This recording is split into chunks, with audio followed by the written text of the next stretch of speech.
What is going on, Casually FC, Casually FC community?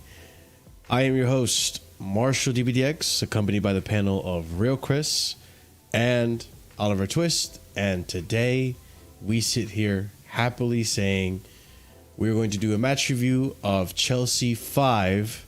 Yes, Chelsea 5, West Ham 0. Yes, you heard that correctly, guys. 0. We kept a clean sheet, and I have a fun fact to show you guys later in the show. But before we get started, as usual, you guys already know what to do. Smash up the like button. It helps us out tremendously with the algorithm. You guys have been doing good work, and it's been showing. Let's also get the subscribers up. So subscribe if you are new to the channel. 60% of you guys that are viewing are not subscribers. And if you were, you would help us reach our goal of 3K subscribers, which we're well on our way. Thank you very much for your help on that. Hit the bell notification so you're notified whenever we do go live. Check out the links in the description for more content. And if you're watching this in the future, leave a comment down below with your thoughts and what you think of the game today. And last but not least, check out the memberships. Memberships is a great way to help the channel. It's a great way to expand on the content. And there's always great perks that come with it. 4 different tiers starting at 99p. And with the more memberships, the more emojis, which is what you get in the 99p range. And there's some fun emojis, which you guys who are members in the chat, be sure to spam those emojis. Let us know which one's your favorite. But yeah, there'll be more to come and more content to come with more memberships. So be sure to check it out. People in the chat, big up to you guys. You guys, I'm sure, are as happy as I am. But to a certain extent, it's a little bittersweet, right? But we'll go over that. Listen, this isn't going to be a stream where we complain about stuff, but there are some things that we have to discuss. There are some discussions that we have to have about this team and the recent performances. But before we do, in traditional manner, we must do a quick summary of the game. And guys, if you didn't watch it, this is your quick summary. 15 minutes into the match, we have our first goal from Cole Palmer. A little bit of a cross, or a cut inside cross from Nani Madueke on his left.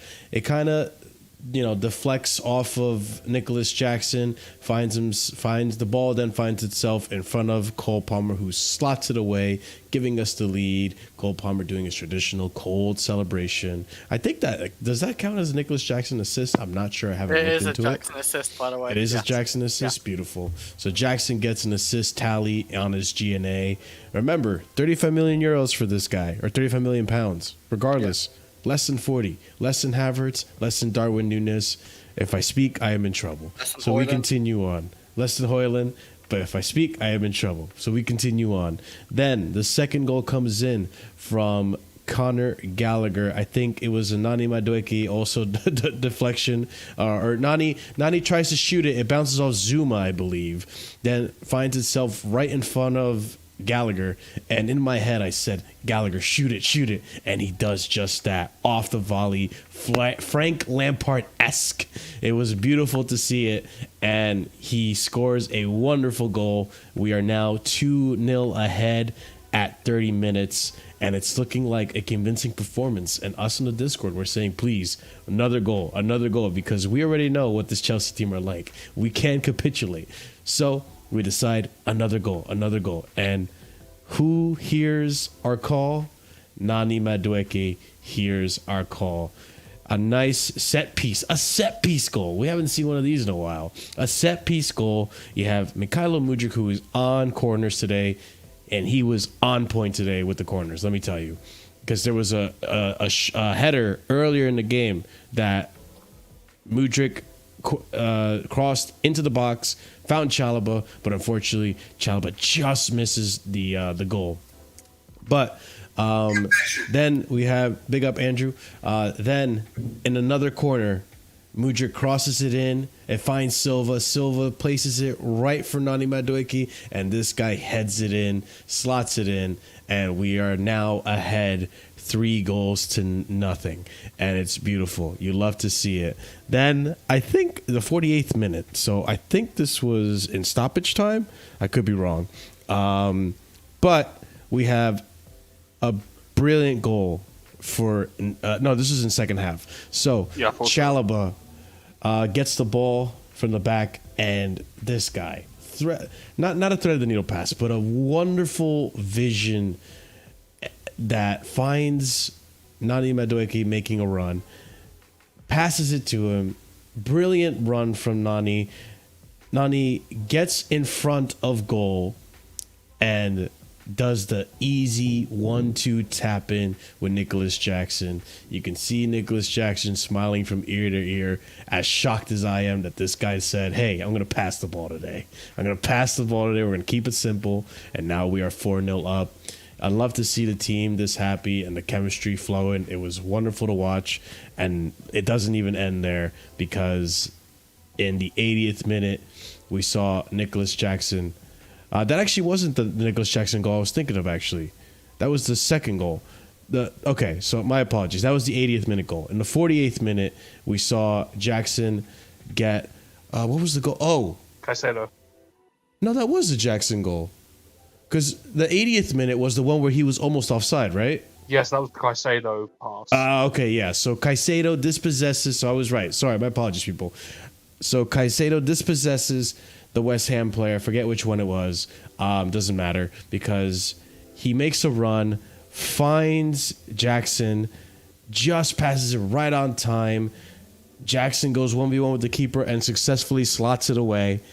And after a VAR check, which was close, but I think from the angle that we saw it from, we could tell that, hey, I think he's good to go. I think he's good to go. This guy has suffered from so many offside calls, from so many blatant misses, but today he was great. For 35 million euros that we purchased him for, I think we are having a different discussion about Nicholas Jackson. 13 goals in the league, I believe. I think 5 assists or a handful of assists. I don't remember off the top of my head. I'll look him up for you guys. But a brilliant game from him as well. It was great. He looked fantastic today. Obviously, we're going to talk about each player individually as the review goes on. But, I mean, I think... I gotta go to Andrew with this one, and I gotta ask you, Surfer. I gotta ask you this in a certain manner. Is this victory and the last one? But let's focus on this one. Is this victory bittersweet to you?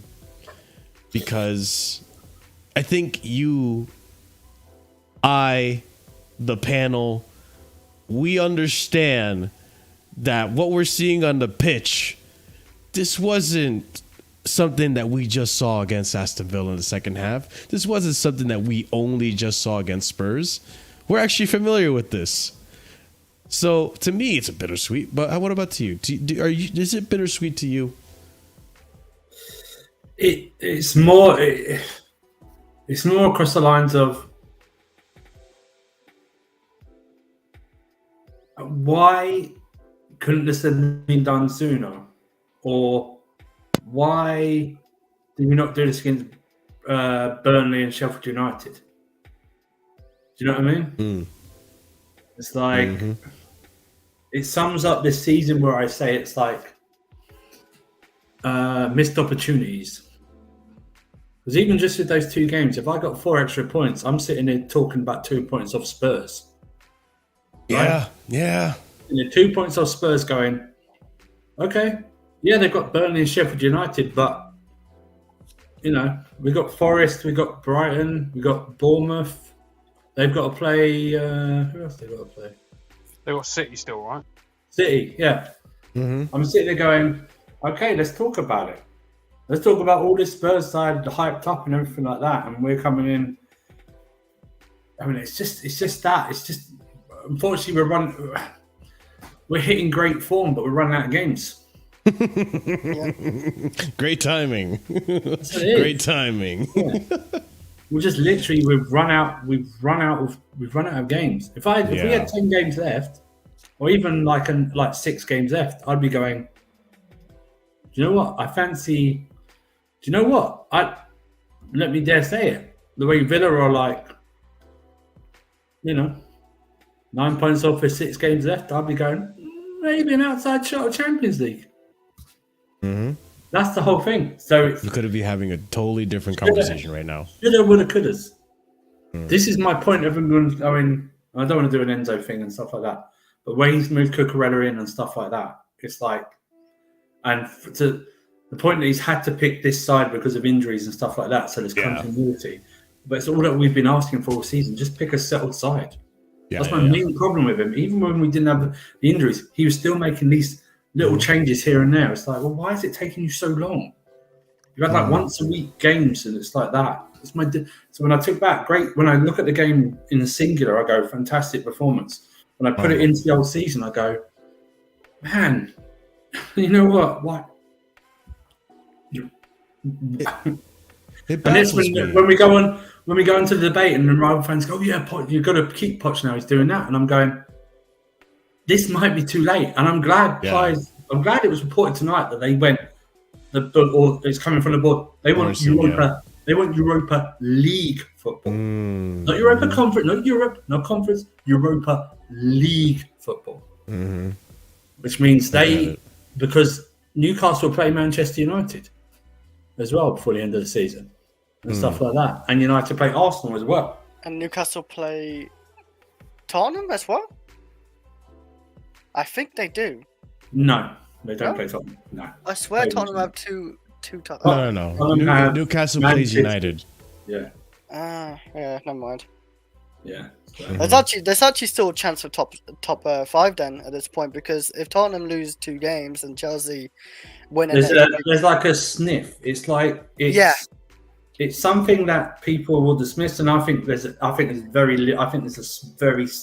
full percentage, right? I think there's like a 5% chance of getting it. I really do. I feel that's like a 20%. But you cannot. The problem is that no one can dismiss it outright because of the way Spurs are playing. So it's more a point of, are we going to, is it going to be a missed opportunity? I mean, I wouldn't really focus on Spurs. I think they're on the long shot. It'd be keeping United at bay and trying to catch Newcastle. That would be my bit would not even focus on 5th. It would be 6th. My focus would be laser focused on 6. That's what it would be. Let's look at the table, actually. Realistically. But that's what annoys me, because the last 2.5 games, like, we've been unreal. Like, defensively, solid as a rock. Nothing really creating any chances past that defense. Midfield has been unreal. Caicedo's been unlocked as a new midfielder, I think, last 3 games. Even though he's been good all season, I think he's been unreal the last 3 games, basically. Gallagher's been great, obviously. I think Gallagher's been actually killing it right now. Our attack is flowing pretty well, creating a lot of chances. We're playing well as a front 3, front 4. Jackson's on form as well. I just don't know what's just changed the last 2 games. Like, we're being so shit, and like you get the Burnleys and Sheffields, and then now okay. So here's where I go back and I go, there's no pressure. I mean, you're right. No pressure, boys. I mean, you're right. But Surfer, I feel like there was no pressure from the beginning of the season. No. There was always pressure. There was always pressure. The problem is, since the FA Cup semi-final, because there's nothing really to play for, and he's really because of the injuries and the lack of depth in the squad in terms of on the bench, he's not really going to them. He's been forced by his own petard to actually pick a consistent 11. And the one thing he has changed, which I do credit him for, is obviously inverting Kukurella in.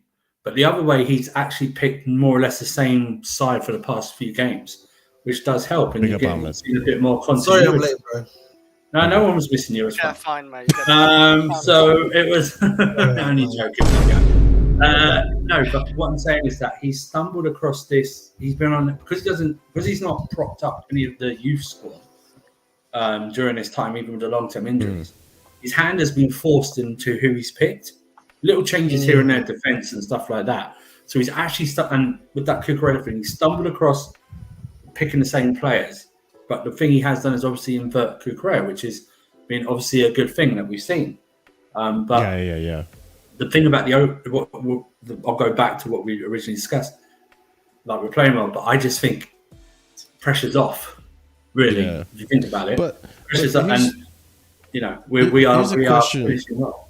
Here's a question I want to ask though, because to me, I feel like in the league, right? In the league, the reason I said there was no pressure is because to me, I think it was if at best, this team can be a top 4 side at best.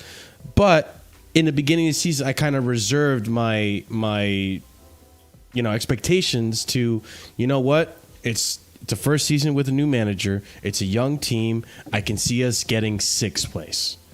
So I feel like for me, that doesn't seem like too much pressure. But that just could be my own mindset of old Chelsea. You know, I tell you what, the pressure came, the board didn't want. The board wanted European football. They wanted Champions League football. Yeah. What's happened is they've corrected their stance, and it's come out today. Europa League football, not Europa Conference. Europa League football, and not conference. Not just finishing Europe. It's Europa League football. Okay, that's what it is. The pressure has always been from the ownership that they want European football, not progression up the table in terms of finishing 8th or 9th. It's better than last year and all this shit. It's still like we want European football. Now they've adjusted because we're never going to finish in Champions League, and they adjusted that some time ago because we're basically 10th or 11th for the past like 6 months and stuff like that. But now we're going up the table. They've adjusted it, and it's come out today. The Pies tweeted whatever, something saying that they want Europa League football. Very important that people understand that Europa League football. So there's no get outs and go, oh yeah, it's European football, it's conference. No, they want Europa League. So not even Europa Conference football will save Poch at this point. And I do say, like, the fact that you were so close to trophies this season and you kind of bottled it doesn't help you in that scenario either when you have the end of the season evaluation. But Ahmed, thank you for joining us. I do want to ask you a question, and this is something that I want to discuss with the whole panel. So we'll start with you. I understand that in recent games we've gone back to that preseason system of inverting Kukurella into the midfield. It seems to have unlocked Caicedo more. It allows Gallagher to go up in that 10th position, but also shift down and help with the double pivot when need be. Kukurella is able to get into the left back position, so when we don't have the ball, we're at 4 at the back, but when we do, we're 3. And it seems to be getting the best out of our whole defense. What I want to ask you, Ahmed, though, is Kukurella the only player that we're able to do this with? Is he the reason why we weren't able to do this earlier? No, he could have done this with Chilwell, and this would have actually suited Chilwell much better because at least, defensively, we're not seeing him he can at least defensively go to the sky and do what he's doing. But as long as he's tucked into that midfield area, it would have been much better to have him there. Gusto was doing it as well, if you remember, a lot early in the season, right? And that was working wonders too. Again, it's just that he didn't want to use the system, and now his hands been forced to use the system. That's what it is for me, at least what it's looking like with Poch, because he was not using the system at all. Remember, using the 3-1-6. It's once Enzo got injured that he basically, I think he worried about the midfield integrity of Caicedo and Gallagher, and was like, we need another man in there. But because Uguchukwu not available, Lavia not available, so he had to make do with someone that he at least believes that could do the job. And that's why Kukurella came in. Yeah, I mean, the thing that bothers me is, and listen, I'm trying to kind of understand. Listen, I don't know if it's possible, but I'm trying to understand Poch's thinking as to why you had this in the summer and why you only chose now to come back to it. Like, I would like to, I almost want to give him more of a benefit of the doubt than you were forced to do it. Like, Oliver, do you kind of see where I'm going at with this question? Like, why now? Is it only Kukurella that can do it? Why weren't you able to do it with Chilwell? Why weren't you able to do it with Colwell? So on and so forth. Marshall, just quickly, can you get that Go comment ahead. up by Jason22? Hands been forced or the player are available now? Kukurella was available at different points in the season, and he could have done this. Very true. We shouldn't and I agree with you, by the way. I think Chilwell has always been capable of doing it because we've seen multiple games where in that left wing position, Chilwell likes to cut inside and go into the midfield very often. So he almost naturally inverts as a left back sometimes. Yeah. So to Vic's comment about the Enzo headache, the issue is, bro, the Enzo headache, I don't think is necessarily, I kind of disagree with that because I think he could have used the system, and if he could have then used Enzo's ability to, be a bit more of an effective 8, yeah, and actually just let him do the passes that he wants to do from that. Why not just do that? Even if I was to then disagree with that, I could have then said, okay, Kukurella and then Enzo can still be in your deep line, can be a deep line playmaker and defender, and then that can free up Caicedo to be the box to box that he's been doing again this season. That he's been doing the last few games where he's just been a bit more active and a bit more reticent and trying to steal the ball further. So I just think again, it's just I feel like personally for me, just a bit more about Poch not being not being innovative enough. It's not even business. I don't think it's risky. He's not being innovative enough innovative enough. Innovative. I get you. Enough to be able to upgrade his tactics. That's all it is, bro. Yeah. I mean, the thing is though, like I gotta give Poch credit. But I'm not saying he's a clown though, Vic. Again, I'm not saying he's a clown. I'm just saying he needs to be more innovative. Yeah. And Oliver, this is where like I give Poch credit for figuring out to put Kukurella in this position, and this honestly I think gets the best out of him.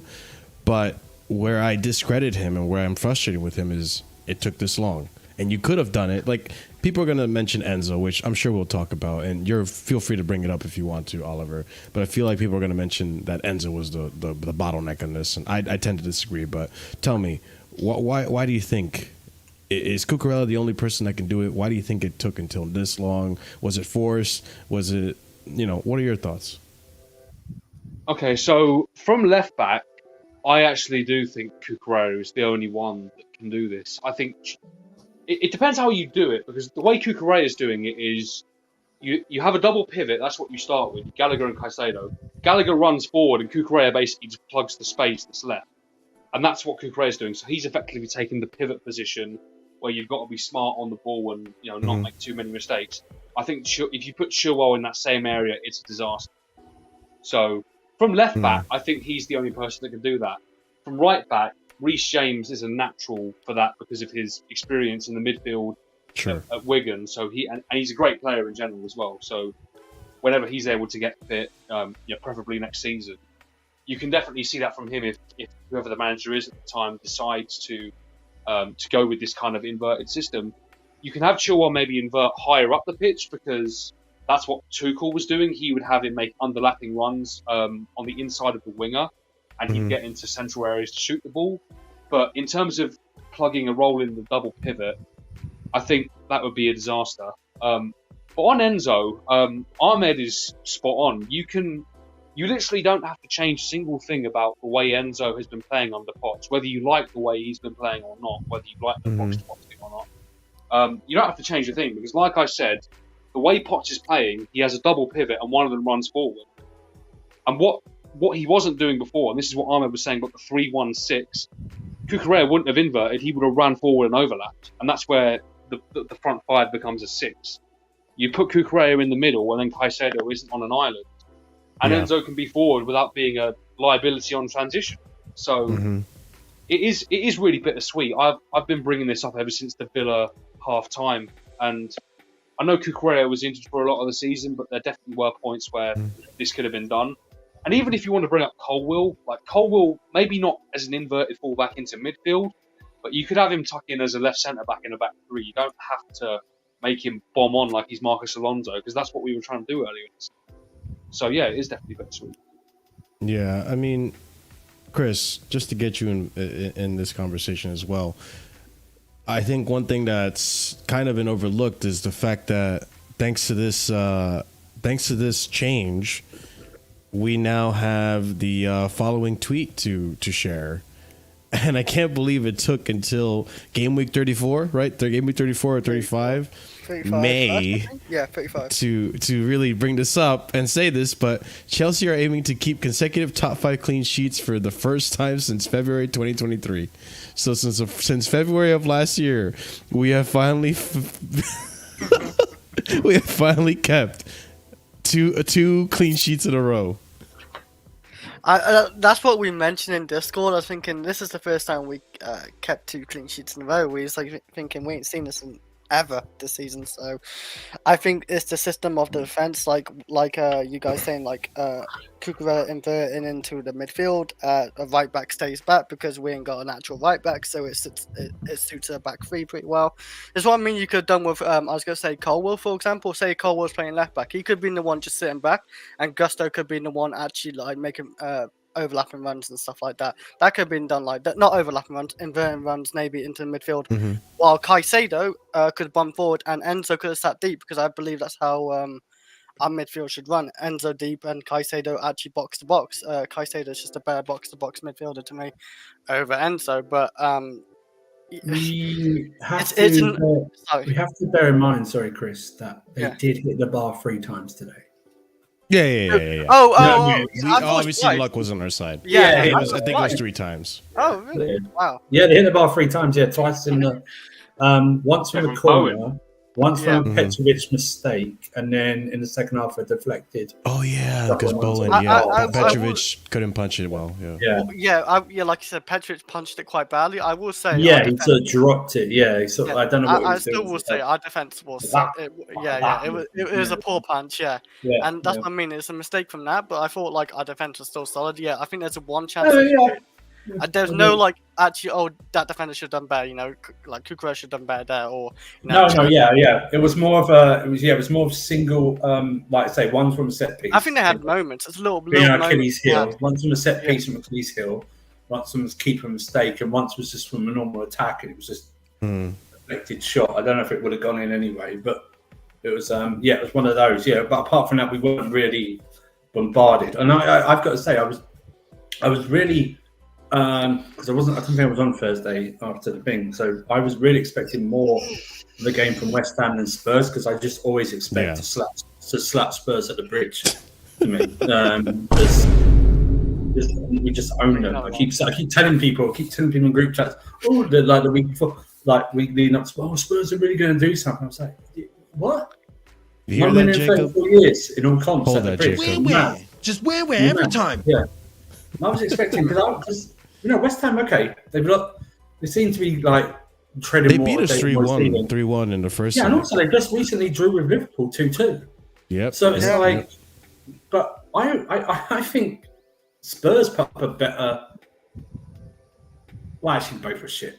But I was expecting more. I will say this. If Kudus leaves West Ham this summer and someone gets him in the Premier League, that is one hell of a player. I think someone's going to get. He played well today. He was their best player. I know he lost 5-0 on the team because but he was their best player by far. It wasn't even close. Bowen was. I know Bowen hit the bar twice, but he's relatively quiet. I forgot Antonio played today. I really did. Yeah. And I saw him in the second half. I really did. Paqueta. I thought it was his cutout today. You can tell Paqueta has got that deal to Man City already done. You can just tell. In that, and for some reason he wasn't playing Ward-Prowse, which I found weird. But until it's Pochettino Staffy, like Ten Hagin. He's been dealt a bad hand. That's what Manchester. Ten Hag has to deal with players that sacked 4 managers before him. Marshall might have to hold it, bro. Imagine that.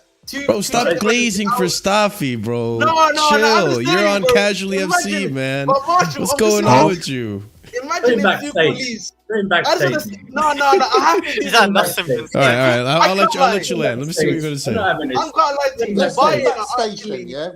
Bayern are one of the most toughest teams if they actually let Tuchel leave and bring in Ten Hag. I can't believe they're going. If that happens, by the way, that is crazy. I can't believe they went from shit to even shit. So Bayern's the problem? Is that what you're saying? Go ahead. I was expecting more of a game against West Ham. Oh my god, I forgot about this. Yeah, he does. He has a release clause. And that's why he joined West Ham. That's why he didn't join Brighton, because they wouldn't put in a release clause. That's true. But it's like, if we I was expecting more of a game against West Ham, because obviously we're coming off Thursday night. The guys did look leggy. I don't care what anyone says. We looked leggy in that second half against Spurs. yeah, I was expecting a tougher thing, but I think obviously in the second half we took our foot off the pedal with 3-0 up and never different. But I think that first half is some of the best we've played this season, just in general. I know they hit the bar twice, but I think we played very well. And you know, Cole Palmer scored today and set up that Gallagher miss that hit the bar. But I thought that even for him, it was still a quietish game from what expect. And I quite like that. I quite like the fact that I know he scored and he had sort of quiet game, but others like stepped up, like a Madueke, like Nico Jackson. We have to talk about Nico Jackson because when I saw a video this week that someone said that he's the worst striker we've ever signed, my mind went into complete meltdown because someone and that person said Shevchenko wasn't a flop because he scored one goal against Spurs. Let's talk about Jackson. Yeah, let's talk about Jackson. Nicholas Jackson. I want you to talk about Jackson. I want you to talk about. Listen, okay, this guy. I know what you're trying to do. You always make it seem like I have an agenda for Jackson. I never had an agenda for Jackson. I had criticism for Jackson. Yes, my Discord name is Nicholas Touchy Jackson, and there's a reason for that, and you guys know. Nicholas Touchy Jackson. Nicholas Touchy Jackson was my name. It's been that since December because this player is so frustrating. Was so frustrating earlier in the season, taking those extra touches to try to finish a ball, and then he would lose the ball as a result instead of just shooting. Now, this is where... since he cut his hair? Have you noticed since he shaved his hair? Yeah. I think he lost the bet. I think he lost the bet, Surfer. I think he lost the bet after that Arsenal match. Listen, let's do it because right now, in his first season, he's doing better than Didier Drogba in his first season. And come on, man. listen, no, but I'm not lying. Listen, I like Nicholas Jackson. I was only frustrated with him, but I am seeing him mature into a player rapidly maturing into the striker that we need for Chelsea. Now, next season, if he keeps up in this trajectory, I think next season we might be okay if we go for a Gyökeres or a Sesko or whatnot. You guys might disagree, but he's doing good. I listen. I'll put up more stats by the way. Everyone knows what I think about Jackson. I think he's this modern day Solomon Kalou, and I think he's better with a striker than being the number 9. Now, I will say this: everyone's going to go. Everyone can keep coming up that he's done more than Didier Drogba in his first season. And everyone might go, Didier Drogba was injured during that season, fine, but Jackson also went to the African nations during this season as well, so that cancels it out. I will also say that Drogba had far better support in attack in Damien Duff and Robin and Joe Cole than what Jackson has, and also better midfield as well. Obviously, Makaleli, Lampard and whoever was Johnson and stuff like that. Now, what we'll say this, for what he's been bought for and for what the level of criticism, especially from rival fans, which I find hilarious. Not Staffy, Staffy's apologising now, but like they try and like I think rivals forget how much we actually bought this guy for. Yeah, Staffy understands he's a good player. But I got to give that to Staffy. £32 million. I mean, I hear like the rivals like have a go at him, or he's really poor and stuff like that. I think he's on 22 GA for the season, in something like that. He's got no comps. He's got 22 GA for the season. Whoa! Chill out. For what we actually bought him for and what it's actually contributed, I think he's actually overproduced. I mean, if he gets 2 more league goals, gets to 15, I think that is Ahmed will have been wrong. I think that's a sensational return. Ahmed would have been wrong about Jackson in a good way. I have been wrong about Jackson since he got 10 goals. I said the maximum he's going to get was 10 this season. I was Jackson's biggest defender. I was fighting wars with this guy. You know what I mean? In this, especially against you, actually, of all people. Listen, me? No, yes. All I said is he touches the ball too much, but he's gotten better. Crazy. He's got more finishing. Every time you say that, it sounds a bit bro. You know what I'm saying? But no, listen, Jackson, honestly, he's a good player for the price you brought him for, and the guy he was essentially replacing being Kai Havertz, he's exceeded expectations at the end of the day, bro. That's what it is with him. You know, and that's what it is, bro. And for me, again, if whether or not next season you have a main striker or not, I at least know I can bank on him to give me a good amount of goals. You know, and if you're being honest, bro, you know, if we compare again, I always compare to last season because that's what we are at right now. Pulisic was not giving you this, you know, even when he was good. Ziyech, Havertz, Mount didn't give you this, right? Let me do this, and I want to say this, and I hope someone clicks me up. I don't care what anyone says. I'd rather have Jackson in this team over Kezman, Shevchenko, Morata, João Felix, Higuain. I'd rather have Nicholas Jackson than all of them. I'd rather have him than all of them. I agree. All of them, apart from Morata in his first half of the season, were shit. For Chelsea. Kezman was shit. Higuain was a fat bastard. He just came over here. He just came Shevchenko was He a really flop. did. Shevchenko was a flop. I don't care if he scored Forgot about Pato. against Spurs in the FA Cup. Couldn't give a shit. Morata, that second half of the season. I thought he chipped the whole. Oh no, first Morata was crap. Oh my God! Honestly, Jesus. all of them were crap. I'd rather have Nicholas Jackson than all of them, and I don't care what anyone says. Okay, is he the best striker? No. Can he improve? Yes. His all-round game, I think, is very good. Dude, today, very, very good. His dribbling today was phenomenal. And I think better than Pato. Better than Pato, yes. and if you get an actual striker like a Tony or a Osimhen, I think this guy's going to go up even more levels. I really do. I think he will be excellent. And he's already got a link up with Palmer and stuff like that. We saw a nice that through ball for Nkunku that he got onto. I just think, listen, any Chelsea fan that says Nicholas Jackson one of the worst strikers we've ever had, please just tell them, just actually, do you know what? Don't engage with them because it just shows their level. They obviously must be able to be watching this club since the summer. I can't find a stat, but and Scott, thanks for joining us. I have to find it, but he's only 2 goals away. He's only 2 goals away from matching Tammy Abraham's debut season for Chelsea. That's he's better than Tammy. He's 3 goals away, I think. 3 goals or 2? I'll find it. He's on 13 now, isn't he? Yeah. In the league, it's just 2. Wasn't Tammy? Yeah, he's better than Tammy. Tammy got 15. I just forgot that he was on 13 for some reason. I thought Jackson was on 12. Much better than Tammy. Better than Falcao. I mean, Tammy's link up was poor. Bro, this guy's the best striker we've had at this club since Costa. Yeah. I got special mention for Giroud. I think special mention for Giroud. I apologize. Yeah. No, I like Giroud. If Giroud had more pace, I think he'd be one of the best. You don't want to. I'll be real. Oh my God! Hold on, I forgot to mention. Nicholas Jackson has more non-penalty goals, 13, than Mo Salah this season. Oh my God! I'll be real.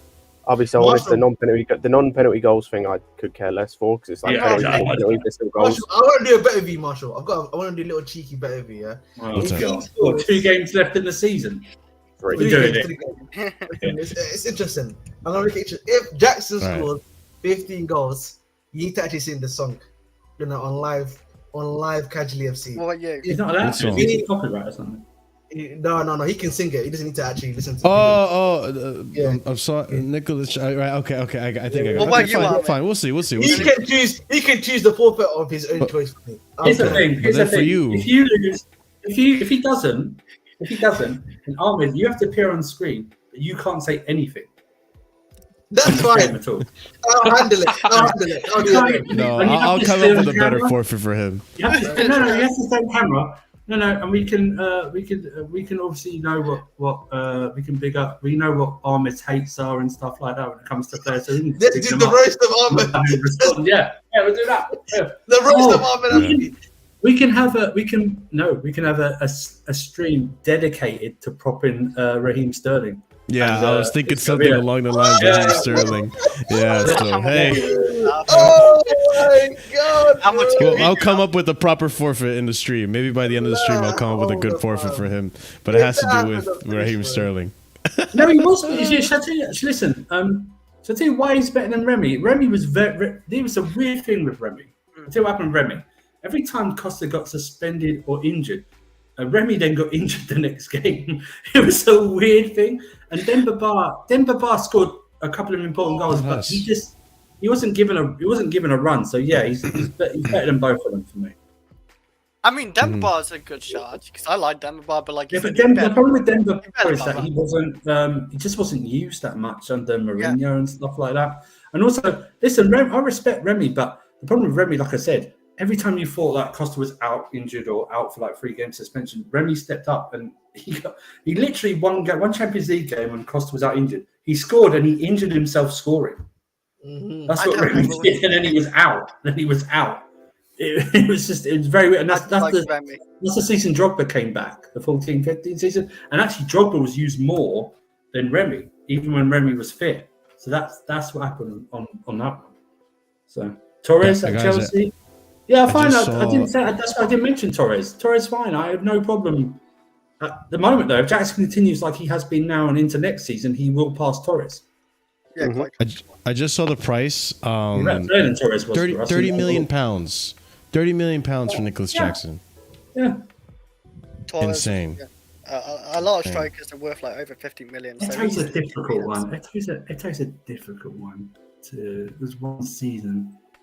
Again, if Jackson has a good season next season, yeah, pass Eto. For us, not Eto. Before anyone says anything, not Eto in his entire career, just Eto for us in that one season. Hey, I like Eto in Chelsea, man. Oh, I do. That's why I said it's difficult. I like Eto as well, but like, yeah, Eto as well, but we got him like. I'd be all for an Eto backup, like even just an old man guy. No, I'll be so honest. If that was anyone else but Eto, I'd feel so differently about him. Like it's just because it was Eto, and it was like this is the guy. We got Eto 3 years too late. That was. I mean, that guy that's was sneaky still. He was still sneaky. If we got Eto after he left Inter and didn't go to Russia and earn like all that obscene money, then I think we would have won more stuff. You know what I mean? But obviously we didn't. And time moves on. Nicholas Jackson commenting after the match, every time I score, VAR interferes. So happy, not this time. Which, no, I'm happy for the guy. He needs to time his runs better, that's why. Yeah. I mean, Zuma's leg was keeping him way onside. Yeah, this is actually the first It wasn't way onside. It was close, but he was still onside. I mean, it was his close. leg was, I mean, sorry, like, his leg was so stretching forward. If he didn't, just lift his leg. Well, listen, the new automated offside thing would be better. Yeah, I hope so. I do want to talk about his goals, obviously, because again, I am happy for him.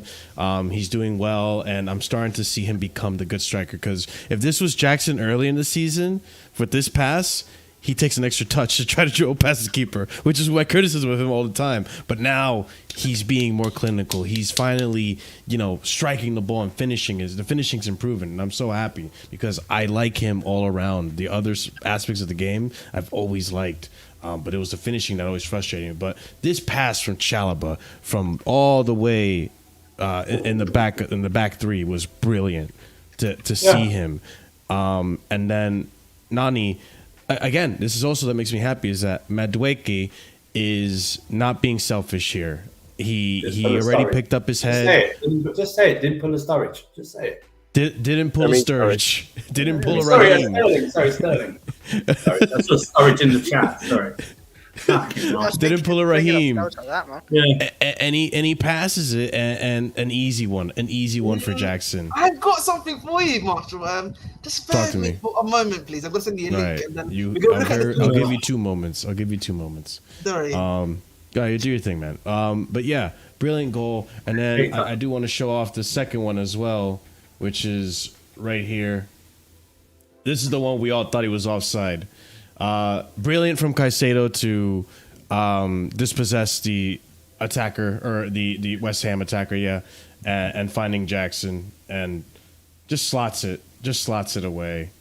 Doesn't try to do anything cheeky. Picks a side, goes for it, and boom, brilliant. So I mean, What do you guys have to say? It was again. He's over that. This is the part he has to improve on. It's two things. It's his finishing, obviously, and his decision making. Has to be better in the box. Okay, his movement and stuff like that, and whether to shoot or an extra pass. That's what he has to do. It's other game. It's all round game, holding it up, stuff like that. Layoffs. It's very, very good. It's very, very good for this league. He's one of the best in this league of doing it. He's probably only one of a few forward players who can do that. And I don't care what anyone says. I think his hold up play and stuff is better than Haaland. I don't care what anyone says. It's obviously better than Nunes and stuff like that. Højlund. I mean, the only one that probably may come close is the Isak. That may come close, but even then, I think Jackson's probably better at it than him. That's what he needs to work on. So, if you're a coach, whether we stick with Poch or a new coach comes in, it's the most important bit you have to work on is the finishing and decision making. But like I said, I think if we do get a number 9, like an Osimhen or something like that, I think he will work well with him in terms of that, and he might even get more goals and more assists because of a number 9. Because that's an extra person up there taking focus away from him. You understand? So it's like, and also you got to incorporate Nkunku into this team somehow. Do you know what I mean? You got Palmer there, you got Madueke there. You might get someone else. You know what I mean? To me, I would say this. For me, player this season is only 3 players can be up there for what they've done for the entirety of the season. And for me, he's second behind Palmer. I know Gusto's played well, but he's second behind Palmer for me. Wow. It's Palmer by a long way, then it's Jackson and Gusto in that order for me. For me, there's especially after recently, there's a third player that gets in that. If Caicedo, I can't have Caicedo for. He's only been doing it for the last. No, the Caicedo's not Caicedo. For me, there's, like you said, Palmer by himself, then a little bit of a gap, and then there's 3 players on the same level. You're going Kukurella, aren't you? The 2 you mentioned, and Kukurella. Because outside of one game against City, and I'll be real, most of that wasn't even his fault. No. I don't remember a bad game he's had this season. What is going on, man? What is going on, man? I knew you were going to disagree. This good career on this football channel, man. What do you mean? I refuse to bro. You know what? I refuse. You know what I mean? Hang on. Just to upset Staffy, I'm going to talk some more because obviously Staffy. You know what? King Waffle. Let me just say this right now. Kukurella over the last month or so, I think has played really well. The reason I can't have him for Player of the Year is that I think, and this is due to Poch as well, not picking him, and that's unfortunate, is that he's only really done well in the last month. The rest of them have had basically nearly a whole season of doing it. So, I disagree. I think he played well before his injury when he was playing at right back as well, and when he was having to come in. I think then he got injured, but so did Gusto. And then I think since he's come back, again, outside of that one game against City in the Cup, which for me was mostly down to Mudra not helping him defensively because he was 2v1 most of the game, I don't think he's had a bad game. I don't remember him having a bad game. I'm just saying this, just the other 3 have got more of a impact. Done it more in more games this season. So it's like for me, he doesn't get into that because he hasn't been picked. He hasn't been picked. For me, this is not on him actually. It's on the cup. It's on Pop. He's not been picked enough. I want to see. Can you go back to that picture for me, please? You know what I mean? I want to. Sure. I can see what Scott said. So this was the second one, right? This is the second leg. Really. So this is when we were away at Wolves. This is I think back in January. Remember, this is the one where Ugochukwu got injured. Actually, funny enough. Oh yeah. You're right. I remember me and you had the argument about why is he not playing Matos instead of Ugochukwu to let him, relax a bit. Remember on Discord. But listen. Raheem, the Dream Sterling, you know what I mean? How much did he pay for me? 45 million? 45. You know what I mean? Decorated player. Look, he could have just passed the ball there and we could No. Do you know why I don't think he should pass? Because he's so far away from the goalkeeper and the goalkeeper's his left-hand side so open that he just needed to pass it by him and finish better. That's all he needed to do. The other ones you've got a point. This is a lot closer. But Listen, this what one, I'm- I actually is more on Raheem for not even finishing it properly. Listen, This is I'm the just- one you've got more of an argument for. Listen, at the end of the day, mate, you know, he could have been at the elder statesman and pass it to, you know, his younger colleague and help him to boost his confidence. But instead, he was a greedy guy and couldn't handle the finish at the end of the day, just as he's been doing for the majority of this season. That's all it is, man. So, listen, Sterling, man, hold bench. I hope, you leave my club in the summer, and then I've won. But listen, Kukurella, I'm gonna be. Can I ask you a question? Yes. How have you won when a player's not been performing well at your club? No, I've won once he's left my club, though. No, even when he's left, how have you won? Well, because I didn't want him in the first place. Of course. Yeah, okay. You know what I'm saying? Fair enough. But listen, The agendas are so strong. No, but if I'm being honest with Kukurella, though, Kukurella has been really good, and I will say that again. You know, Did we really spend 5 minutes on Raheem going over Raheem Sterling not passing again? Like we didn't do it like on all the streams in the past. Did we really spend 5 minutes on this again? Yeah, just to fuel Ahmed's agenda ego when it comes to Sterling on this? Did we really do this again? Ego. yes. But listen, going back to that, if I'm being honest with Kukurella, he's actually been really decent. Again, he's been playing really well. Really decent. Just listen to the words he's using. Decent. He's been playing very well. Really he's been playing very well. decent. This guy, He won man of the match today. I hope you know that. To be fair, I can't even lie. There was like 4 or 5 players that could have got man of the match. today. Yeah, I agree. Yeah, He- definitely. I don't know that Kukurella. Ahmed loves No. Chilwell. Ahmed Listen. loves Chilwell. Yeah, the Chilwell, way you mentioned Chilwell could have done what he Chilwell, did on get that, him I out thought was bullshit. Listen, In the chat, Chilwell, nah. in the chat, can I get in the chat? Ahmed loves Ahmed loves Chilwell. Let's get that. Ahmed loves Chilwell. No, but And then follow it up with the Diego Costa emoji. Again, I said it before. You know, this inverted thing has helped him out a lot. He's been defending well anyway previously to that. I just, again, I don't understand why you've not been doing this a lot more with him personally. Innit? That's what it comes down to. But listen, Kukurella, end of the season, No, you will be leaving Stafford Bridge. no, you won't. I'll tell you what, we know why he's not done it regular season because he's been forced to do it. He stumbled into it. That's why. Wow. Ahmed, can I? Ahmed, I don't think that's true. By the way, just because Kukurella's and Burn, it's done him favours because you've seen it earlier this season. Him playing at right back, even at left back when he has to overlap, he's been solid there as well.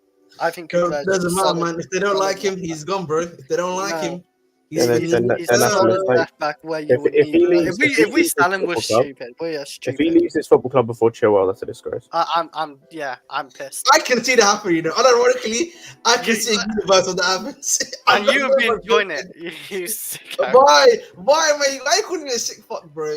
I didn't call you sicko. Sick fuck. I said sicko. Fair enough. You Bro, don't think there's a so, reality, though. I Listen, there's appreciate reality. Joel. Listen, man, there's reality that's gonna happen. And don't you worry, boys. You know what I mean? He's coming to the bridge. I'm telling you. The lot. My future backup. I'm My telling future you, backup, at man. left back, the lot. Bro, is why would you not- want a worse player? I don't understand that. I mean, he's Listen, been that's good for for you, man. That's for you, man. In my United opinion, this you- season, but Who's just coming to Hello, the why would you want a worse player? He's not as good. Alright, listen. the lot. The lot. Yeah, Fuck he wants off. Dallo. Yeah. The lot. Yeah, good, Dallin. And, My future backup, Andrew, right, man. Andrew, what makes My it worse is future that he backup, wants him right as a back and left back. backup. He wants him as Why a do you want him as a backup. backup? He wants to Shit. buy a You want backup. us, hang on, so you want us to spend more money on a backup when we have a better player Yeah. here? Now, Listen, but he's not gonna Make it be make here. sense. Really. I mean, He's not Kukurella gonna can be play here, right so- back. We've seen it. We've But seen he's it. not gonna be here though. Like, we need to be honest. Why You not? don't need him to play right back. You Your don't need him to vision- play right back. Your vision is to sell Kukurella and then spend money on the lot. Is that your vision? Hey, seek help. When you word it that way. Almost. Yes. I've got some magic beans if you want to buy it. 20 million for the low. You can get him for 20 million. How Yo, much we getting Stuffy, for- are you hearing this? This is- I'm not taking, brother. You could pay me, and I'm not taking him. Come on, man. You know what, man? I feel like I can see the talents there, man. I feel there's a lot of untapped. Hey, talent like I there. said, Specsavers. You know what I mean? Hey, man. When he's cooking another club. That's what I'm gonna Fuck your Specsavers. Just poke your eyes out with your talent ID, man. I don't have any vision. That's sick. That's That lot. I wonder who's Fucking worse, hell. man. Tuchel's, There's probably about 28 better fullbacks in the league than the lot. Christ's sake. Yeah, that Robson. If you said to me, if you actually said to me, Tyreek Mitchell from Crystal Palace, then I'll have a conversation with you. Yeah. Do you know what I mean? But you didn't even. You brought up the lot. No, fuck Mitchell as well. Like I would take him. Oh, but actually, Staffy rates that low, so you and Staffy what get I'm along. saying is, if he said Mitchell, I'd have a better conversation with you than the lot. I'm telling you, listen, man. I'm telling you, the Low Nation, yeah. I'm telling you, but my future backup 20-25 million, it's gonna happen. United, they're hungry. They need money. That's what I'm saying to you. Look at that. Money. 20 million stealing, 25 million stealing for the That's like that. why would we help our rivals? Hang Hang on. Why are we spending 20 million on a rivals left back? He's a right back. By It the way. is crazy. You think United left back 20 million? It'd be like 30 million. 20 to 25. They'd try it. Backup, my future backup. Quality in when he's Don't listen to Staffy, man. He's still backing a big flange. Why are we buying him? Listen, 2025, I can see it happening, man. We'll make it happen, Barry. I'll go to United myself to get a deal done. As a backup is crazy though. That's the part that I'm baffles me. thinking about this. You want us to sign another right back as a backup left back? Are you high? No, he's gonna be my backup for Reece James because I still do not trust him to be fully fit, and I also have him as my backup left back too, just in case whoever Gusto's just done. Gusto's done out here then. Yeah. No, I said Gusto's my starter, but then I don't trust Reece James, so that's what I'm saying to you. So you think Reece Reece James is James out. So we need a third right back in this squad. That's why I said to you, I've always said, as a contingency plan, I need to have my third right back. And that's why he's there. So so let me get this right? And I know you're probably half being trolled as well, because you smile a lot when you are doing this. He smiles a lot anyway.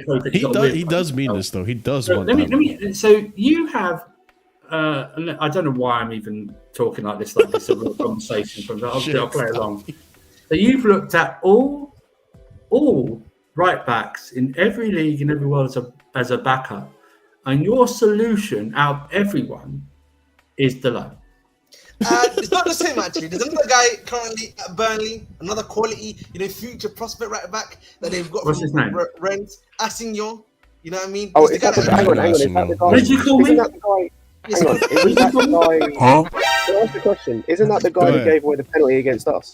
Yeah. He got sent off, I think. Didn't he get beaten? Didn't he get beaten yesterday for one of the goals they conceded? Listen, man, that's why I said young. You know what I mean? He's my prospect right back. You know what I mean? Bro, that's the guy. Why are we signing a third fucking right back when we don't need him right back? We got Reece James. Gusto. Because I told you, because I personally do not believe that Reece James is going to be able to start 10 games this season. So what about Gusto? I mean, he's saying. What about when Gusto gets injured? Chalobah. Chalobah. No, I refuse. I refuse to see this happen again. I right back. Scott, do you want to see his head explode and Staffy's head explode in the chat? Do you want to hear this? I would rather have Albie Gilchrist than Delo. Oh my God! I mean, not get Delo. Yeah, I'm with you, Andrew. I'm with you. Hey, yeah, I agree with Andrew. Look at where Son plays. Look at where Son in his pocket. Oh, you didn't think No, he left on his own. Gilchrist is the safe word to get rid of Ahmed from Hey, Alfie Gilchrist pocketed Son. You did? Nah, he's still garbage, but like it. Yes. No. What I'm saying is, but you understand what I'm saying? It's like, why Delo? Listen, Delo might be fine at Man United, but that's because they're shit. Yeah. All right, they're shit. All right, they're big enough. He's the only one to look at Man United to say that he's up there for Player of the Season, and Kobe Mino's their best player. Just shows how shit they are. Yeah. All right, that's how shit they are. And I'll say it again. I am extremely embarrassed to only be now above Manchester United on goal difference because they're worse than us. The only thing they are better than us at is shithousery. Yeah, this season. It's the only thing they're better than us. They're shit. Because no. Don't send him the link. No. Don't anyone send him the link. I want him to suffer in the chat. listening, okay? I want him to suffer in the chat, okay? Listen, That's what I want him to do. Because I know You can Staffy's suffer. gonna make me suffer on Tuesday with his stupid That's Poch fine. fucking That's in. his He's trying to channel, he gaslight can me do into taking Poch back. That's his channel and he can do that. You can suffer in the chat there, or Stufferino. Alright? You can suffer there. Nope. Nope. Listen, Dylan, man. Nope. I'm fighting for the loot. No, Staffy, I'll fight for the loot. You know what I mean? Dylan Nation. Why are you Yeah. fighting for an opposite, for a rival Dude, player? this fraud on Why are you American fighting for Waffle. rival As soon as I Why are you started fighting talking for the about love? Chelsea, he put me in the cell. I couldn't say anything about Chelsea. No, you can't say anything about Chelsea when you talk about Jackson and that. You know what I mean? We need to. You know what I mean? I don't. I'm unsub. All right. Listen, Thank you, Staffy. I just Thank you for your think with support. Delo, it's I don't like- even know if you were subbed to begin with. Oh, yeah, you have to. Listen, Delo's been good at United, but that's how low the bar is. Mm. Do you know what I mean? I mean, yeah, defensively, centre backs, all of them. I just don't think he Left gets backs, in. I like, don't think he gets in a lot of teams apart from United. I really don't. No. Even I was gonna say Arsenal, but Yeah, I'm not. White is If, better. my thing with this, like with all of this, is if we're getting rid of players, calm. Same way, like I've said when it comes to Caliber, if we're getting rid of Caliber, fine. If you get me an upgrade, that's fine. I've got no issues. If you're going to get me Tosin, fuck off. Same way, if you sell Kukurella, calm. Don't go and give me an upgrade. Don't give me Truffles or where the fuck his name was. Don't give me Dallo. Truffles. You hate my boy at the end to the first. At the end to first, No, my Truffles, left that's what it back. is. My left Food. back. You know what I mean? My left back. No, this is crazy, Can you If you're like, can you like, do I me saw a someone favour? today. Hang on, Andrew, before you go. Yeah. I was in a group chat with someone You ain't today getting the that link, said, bro. "Let's go and get cancer." You must suffer. Let's go and get cancer. I'm in a group chat with someone today that after the game said, "Imagine if we got Cancelo," and someone asked him to do what, and he went because it ain't defending, and he went, "I can shoot." Like, cool. Like, if you go, let's say for example, right, we were to sell Kukurella and go and get who's it? I don't even know. Like, say we got Ake or something, right? Sure. To replace it and do the like inverting thing. Calm, because that's an upgrade. But if you're telling me we're going to get Dallo and these man, fuck off. Exactly. Bro, That's Tyreek nice stuff. You Mitchell. can get it back in Tyreek blood. Mitchell is washed. Tyreek Mitchell is washed. Anyone that says Can you do me? Michael, Hang on. Can you do me the favour? Is there a frequency you can get lowering? Because when you get squeaky, your voice won't do it. No, that's my voice. I control it. You sound like a mouse who smoked a crack balloon. All right, that's what you sound like. Okay, you sound like a mouse high on a crack balloon, bro. You need to listen. My cat passed away, but she popped up and said you're too loud. All right, that's how much she can hear you. Right, so you need to, it's this too excited. Calm down. I'm not excited. I'm just You are. stating my opinions.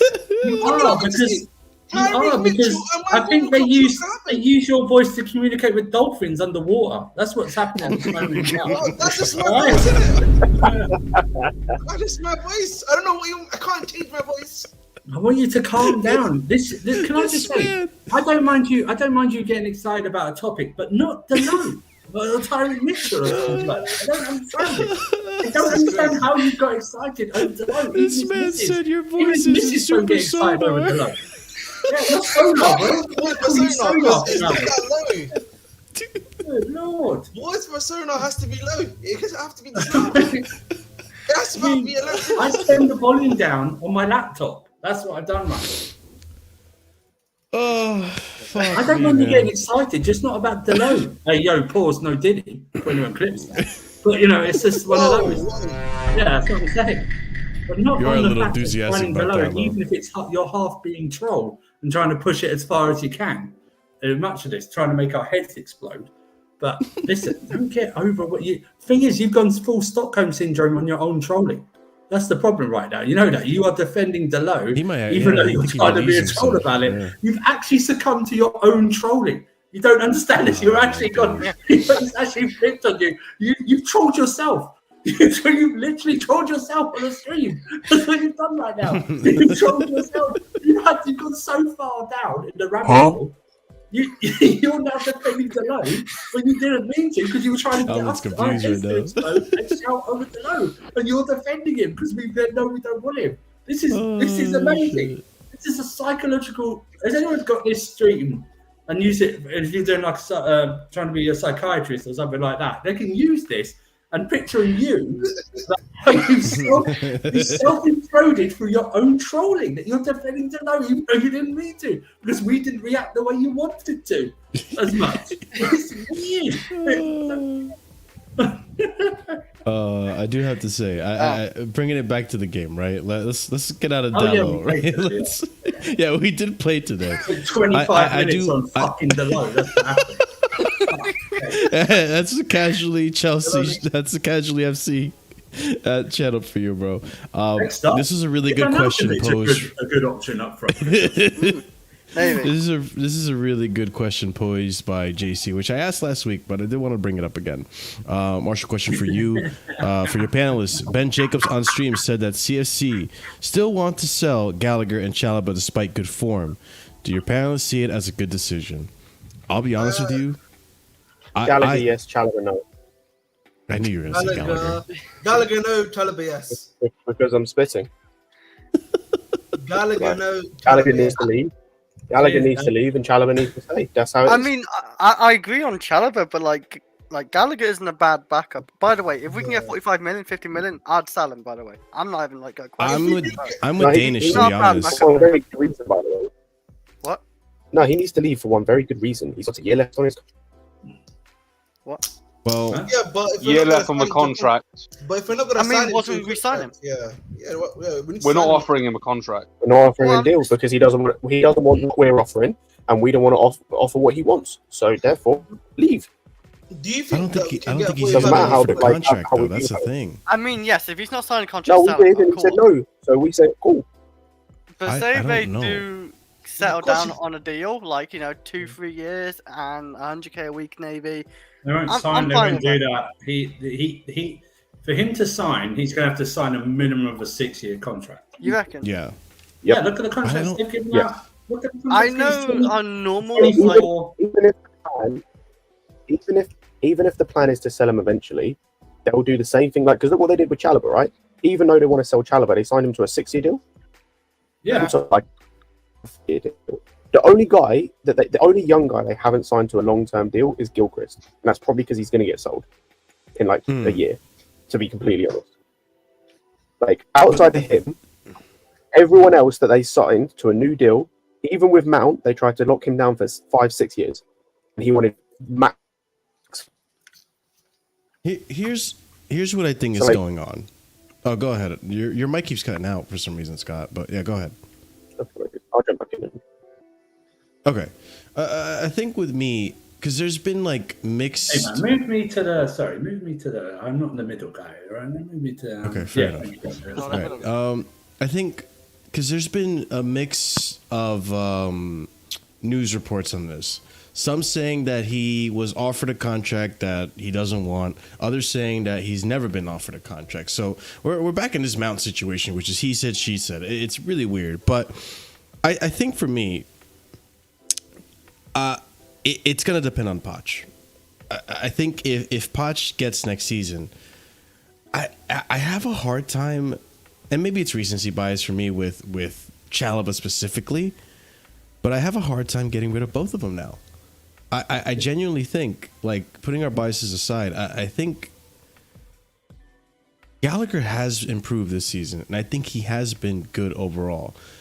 I think with him, though, he's been overused, and he should be playing in games that suit him, not every single game, which I think is where Poch is getting it wrong. So here's the problem you have, and it's been said about. And I should mention this too, Surfer. I'm sorry. I'm sorry I cut you off. Just one more thing I forgot to mention is I think the intention was always to sell Gallagher, but I think the reason why there hasn't been any progress with the contract is because I think now the owners or the board, or not the owners, the scouting team, I think now they're trying to reevaluate, like, oh shit, should we actually sell this guy? Nope. He wants a certain amount of money, and we're not willing to pay him now. That's the whole thing. That's why he's not signed a contract. He wants near enough to 150k. That's what he wants. He wants that, and we're not willing at this moment in time to offer him that. So we have offered him a contract, just not the wage that he wants, and that's fine. That's what you negotiate for. If he doesn't sign, they're going to sell him in the summer. Whether Poch is here, whoever else is here, says no, doesn't matter. He's got a year left. They're going to try and sell him. Now, the problem is that what price are you going to sell him for? Because at the end, if someone's not willing to reach that, you might have to go, well, this is what we're going to get for him. We're going to need to sell him because we're not going to make anything off him next year. So that's all it is. It's just about his wages. And for me, that I don't bear any grudge against him about that. You should ask what you think they're worth. If someone thinks you're worth that, they're going to pay that. And if he doesn't, just like with Mount, just like with Havertz, just like with anyone else, if you're not willing to sign a new contract, you can go. The issue with Chalobah is Chalobah's a very humble guy. He's quite fine. He's okay being part of the squad. Yeah. Very humble guy. He You already see it got from his contract. Celebration a couple of weeks ago. Yeah. Against Spurs. He's a Jehovah's Witness. Yeah. He's brought up in the faith. He's very humble. He's not that demanding. He's not. You don't hear any stories about Chalobah apart from being sold. You don't hear he's demanding this and that. Nope. Get on with it. The only thing I remember from Chalobah is he didn't want to go to Forest. He refused to go to Forest, which is that's fine. If you don't want to go to Forest, that's fine. Isn't it? That's his choice. That's his choice, exactly. I just, to me, is I know you keep saying that we're not offering him what he wants in terms of Gallagher. But again, I hear Nazar Cancela specifically, I think he's the one reporting it, that he was never offered a contract. So, I take Nazar Cancela's reports with a very big pinch. Apparently, the best they've offered him, I think, if I'm not mistaken, is something like 105.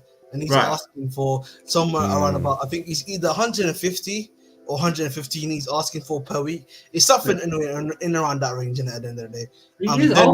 He is asking for that. He is asking for that. And then I think the question for the club is, remember, if we're to believe the rumors that the club are trying to sign the most expensive guys, the max guys, to maybe 150 plus. So let me ask everyone a question here. Sure. You look at the profile of Gallagher.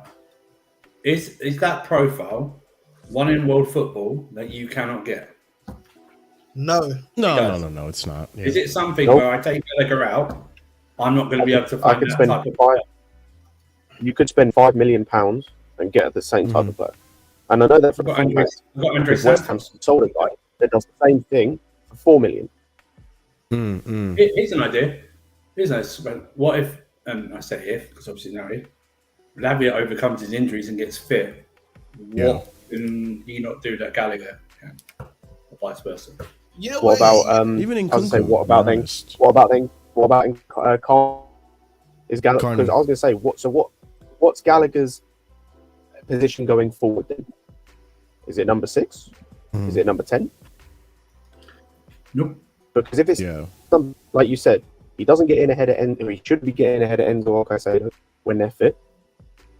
So that's third choice at best. Then Lavia is better than him, so he's now fourth choice. And that fourth choice, I'll be real, for me, even needs to be a guy who's experienced, that's older, that can come in and be a guy for the dressing room, or is going to be like a Santos or something that you're going to develop. And also, if he's fourth choice midfielder, let's say he's fourth choice, so he stays as fourth choice, or you take the 50 million offer that's probably going to come in for him. Can I also say something, by the way? You can find probably a Gallagher type, guess where? In the academy. I'm so sure. You found Mount there. You found Gallagher there. You more than likely can find someone that with the similar stuff that's also in there too. If I'm being honest, bro. What the hell did you do, dude? And also, this guy do? This guy. It's all your fault, Ahmed. I don't know what he did. Listen, man. What can I say, man? I'm the greatest. The Stupid trolling goes on. Agenda. The trolling goes on and on and on. Wallahi, man. Guys, man, I just want to say, man, I appreciate everyone. You know what I mean? Shut up. What were you saying, dude? I love my game. Go back talking about your boy Connor. No, I was actually just saying, listen, at the end of the day, if you're not going to offer him the contract, you got to sell him. My question is, yeah, I don't know if there's going to be anyone as stupid as Everton that's going to give you a No, they will. They will. You're ridiculous, Stuffy. So, that's just the real question you got to ask yourself, innit? That's just the real question. You don't think Spurs would come in for him? I mean, Spurs will like. They're saying Spurs, but Spurs going to pay 50 million, bro. Not 50, but they could offer 40, and we might accept if he doesn't, sign a new contract, for example. Maybe 35 if we don't. But the thing is, hang on, we're talking about no. We're talking about I'm gonna keep this on stream for nearly 1 year ago. We're talking about a team that nearly a year ago spent 47 million on Brennan Johnson. I hear you, but I don't know if they're going to meet the 50 million valuation. Though, do you think that's just the worry I have with him? Marshall, can you just go to my Twitter and bring that up, please? What about if Andy says he really wants him? Come on. Fair enough, then, eh?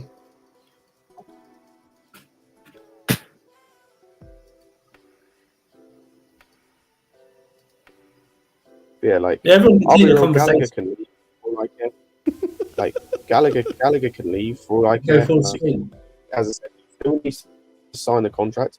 If he doesn't, then he's leaving. That's for you, Staffy. Would you? Chalobah needs to play. I don't even know. I like Chalobah a lot now. This resurgence of form. I mean, I should even say resurgence of form. Bro, he's been our best centre back. By the way, it's a small sample size, but if you just go on the games they've played this season, he's been our best centre back by a mile. He hasn't had a bad game since coming back. He's been 7 out of 10 basically every game since he's come back. So let me ask you this, Scott. Do you think? Well, it definitely has to play a part, right? This inverted left back that he's been doing now. We have now 2 clean sheets. No, just the system that he now has a system, and I think today, Badiashile looked excellent. Thiago Silva looks like he could be here another season and it wouldn't affect us at all. Do you think Chalobah is benefiting from that, and do you think Chalobah can do this keep up these performances in a back four as well? Yes, he's played because he's technically playing in a back four. It's a back four in defense. Yeah. It's only a back three in attack. And the thing is he's played in the middle and on the right of that back four, potentially even on the left as well. But I don't think when he played left centre back next to this Sassy, we were doing this back three thing. But he's played in the middle and on the right. In this three he's played on the left at Lorient, apparently, from what I heard. Yeah, he's played left centre back before. He literally played it with the Sassy recently. I can't remember what game it was in. But yeah, he has played left centre back. But yeah, for me, again, it comes back to what I said earlier. If he is leaving, I expect an improvement to come in, an upgrade. If he leaves and we go and get for example, it's not going to happen, but Marquinhos, calm, that's an improvement. If you go and get me Manuel Akanji, calm, that's an improvement. If you're going to get me Tosin as the replacement for Chalobah, that's a downgrade. You're making the team worse. I'm not going to accept that. That's not that's stupid. Yeah. Why would you make the team worse? Marshall, look at my team. Look at my team, Marshall. No, wait. Can you just refresh that page that you're on and just look at the name on my name?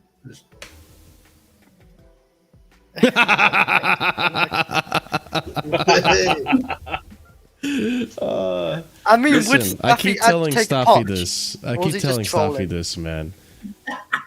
If you give Ten Hag another season and get rid of those players that got 4 managers sacked before him, we'll be having a different conversation. I mean, his team get him a proper recruitment. Exactly. They bought Hoyland overrated, by the way. They got Anthony, who's another overpriced winger. They got Garnacho. He's okay. He's a nice youth academy player, whatever he is. Mino looks decent. Casemiro's finished. The left wing's non-existent. The left back's non-existent. Wrong one. And the centre backs are always injured. Their team, it's not on Ten Hag. It's not on Ten Hag. It's actually not. Anyway, I just want to say, man, listen, you know where it is? I just want to say, and I will say this nice and clearly, yeah?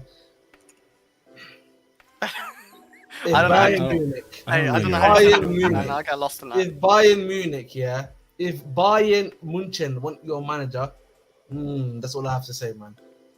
Gotta wait till the call-in show, Staffy. So each Let's 10 start out with round. Hang on. Didn't they want Ralph Ragnick as well?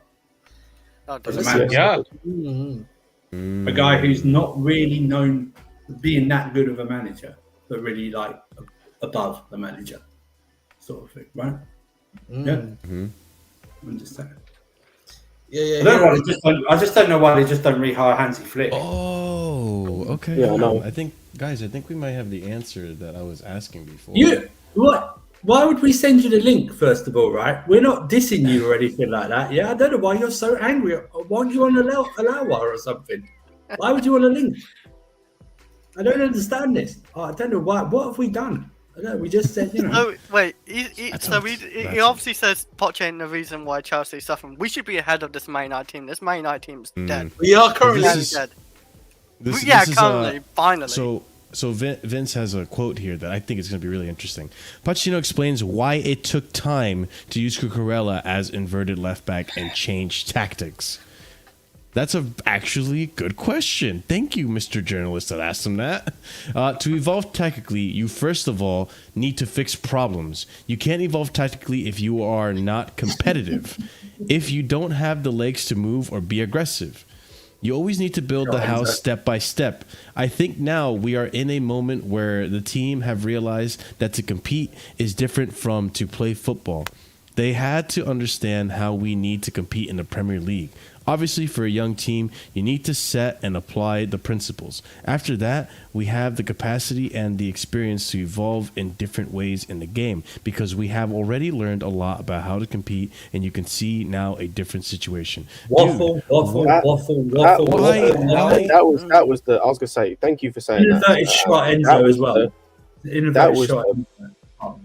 That was the most amount of bullshit waffle I've ever heard in my life. Bro, why not build it the way you started in preseason? You know what, which was Marshall, this. You were building it this way.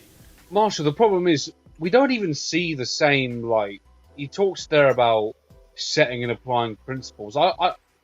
We don't play the same way that we did before, though. Like, it's fundamentally different. Like, I don't know if you guys know this. We've played 3 different ways this season. Sorry to interrupt. Yeah. No, I agree. But in terms of the tactics we've been using recently since the Aston Villa half-time, I don't know if you guys have noticed, we're a lot slower and a lot more patient on the ball. Yeah. And we're more that's like possession. That's what principles mean. It's like, we've played 3 different ways in 3 different games back to back. It's Man City, you really want to do cup, this? Arsenal in the league, Villa in the league. You know what I mean? It's just what my thing about this. That's fine, but it took you 30 plus games, or even 40 plus games with a cup or something to come up with this. By the way, that thing about not having legs to move in aggression—that's a shot at Enzo. By the way, right there. Even though he kept playing.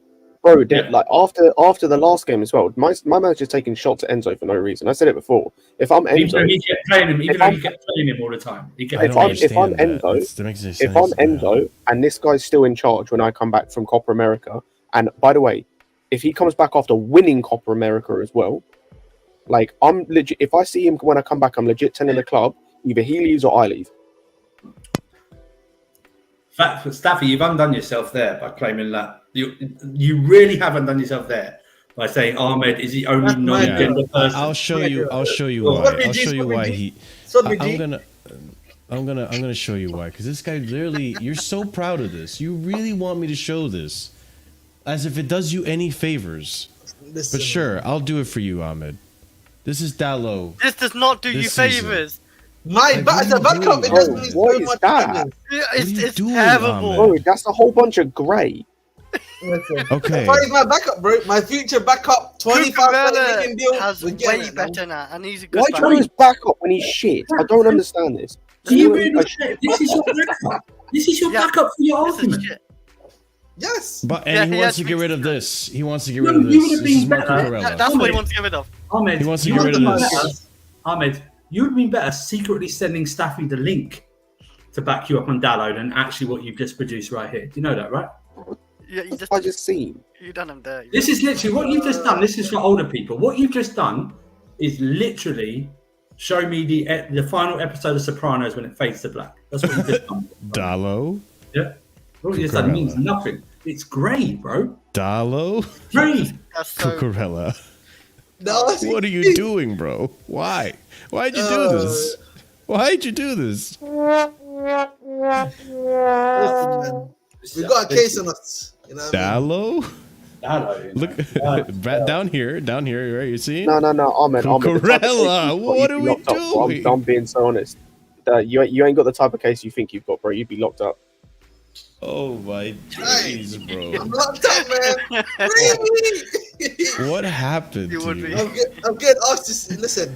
Are we gonna send this Ever guy? since you scouted Malo Gusto, it's been downhill for you, bro. What happened? The right back nations, man. It's getting difficult, man. I'm trying to find the guy that can do both of me. You know what I mean? It's hard out here, man. You know what I mean? I'm just looking for Hey, the. can you go back? Can you go back to the grey and the? Wait. Actually, listen. Wait. Can you go back to thingy before I let Scott have his piece? Because I know he's gonna cook as usual. But like, I want to just go back quickly to what's his name, man? Kukurella? Kukurella, yeah. Okay. No, by the way, Yeah. Wait. he's good at something. Delart's good at Kukurella assists. Okay. 0.06. Where's my fullback whipping in balls to get assists? Go back to Dallo's. No. This is where you could go back to Dallo's. Yeah. Ooh. You mean 0.08? 0.08. Not good. 0.08. Hang on. What happened to you? Bro cooked himself. 0.06 for a defensive fullback versus 0.08 for an attacking fullback. Explain that one, please. He didn't even read it. He just saw green in some of them and just.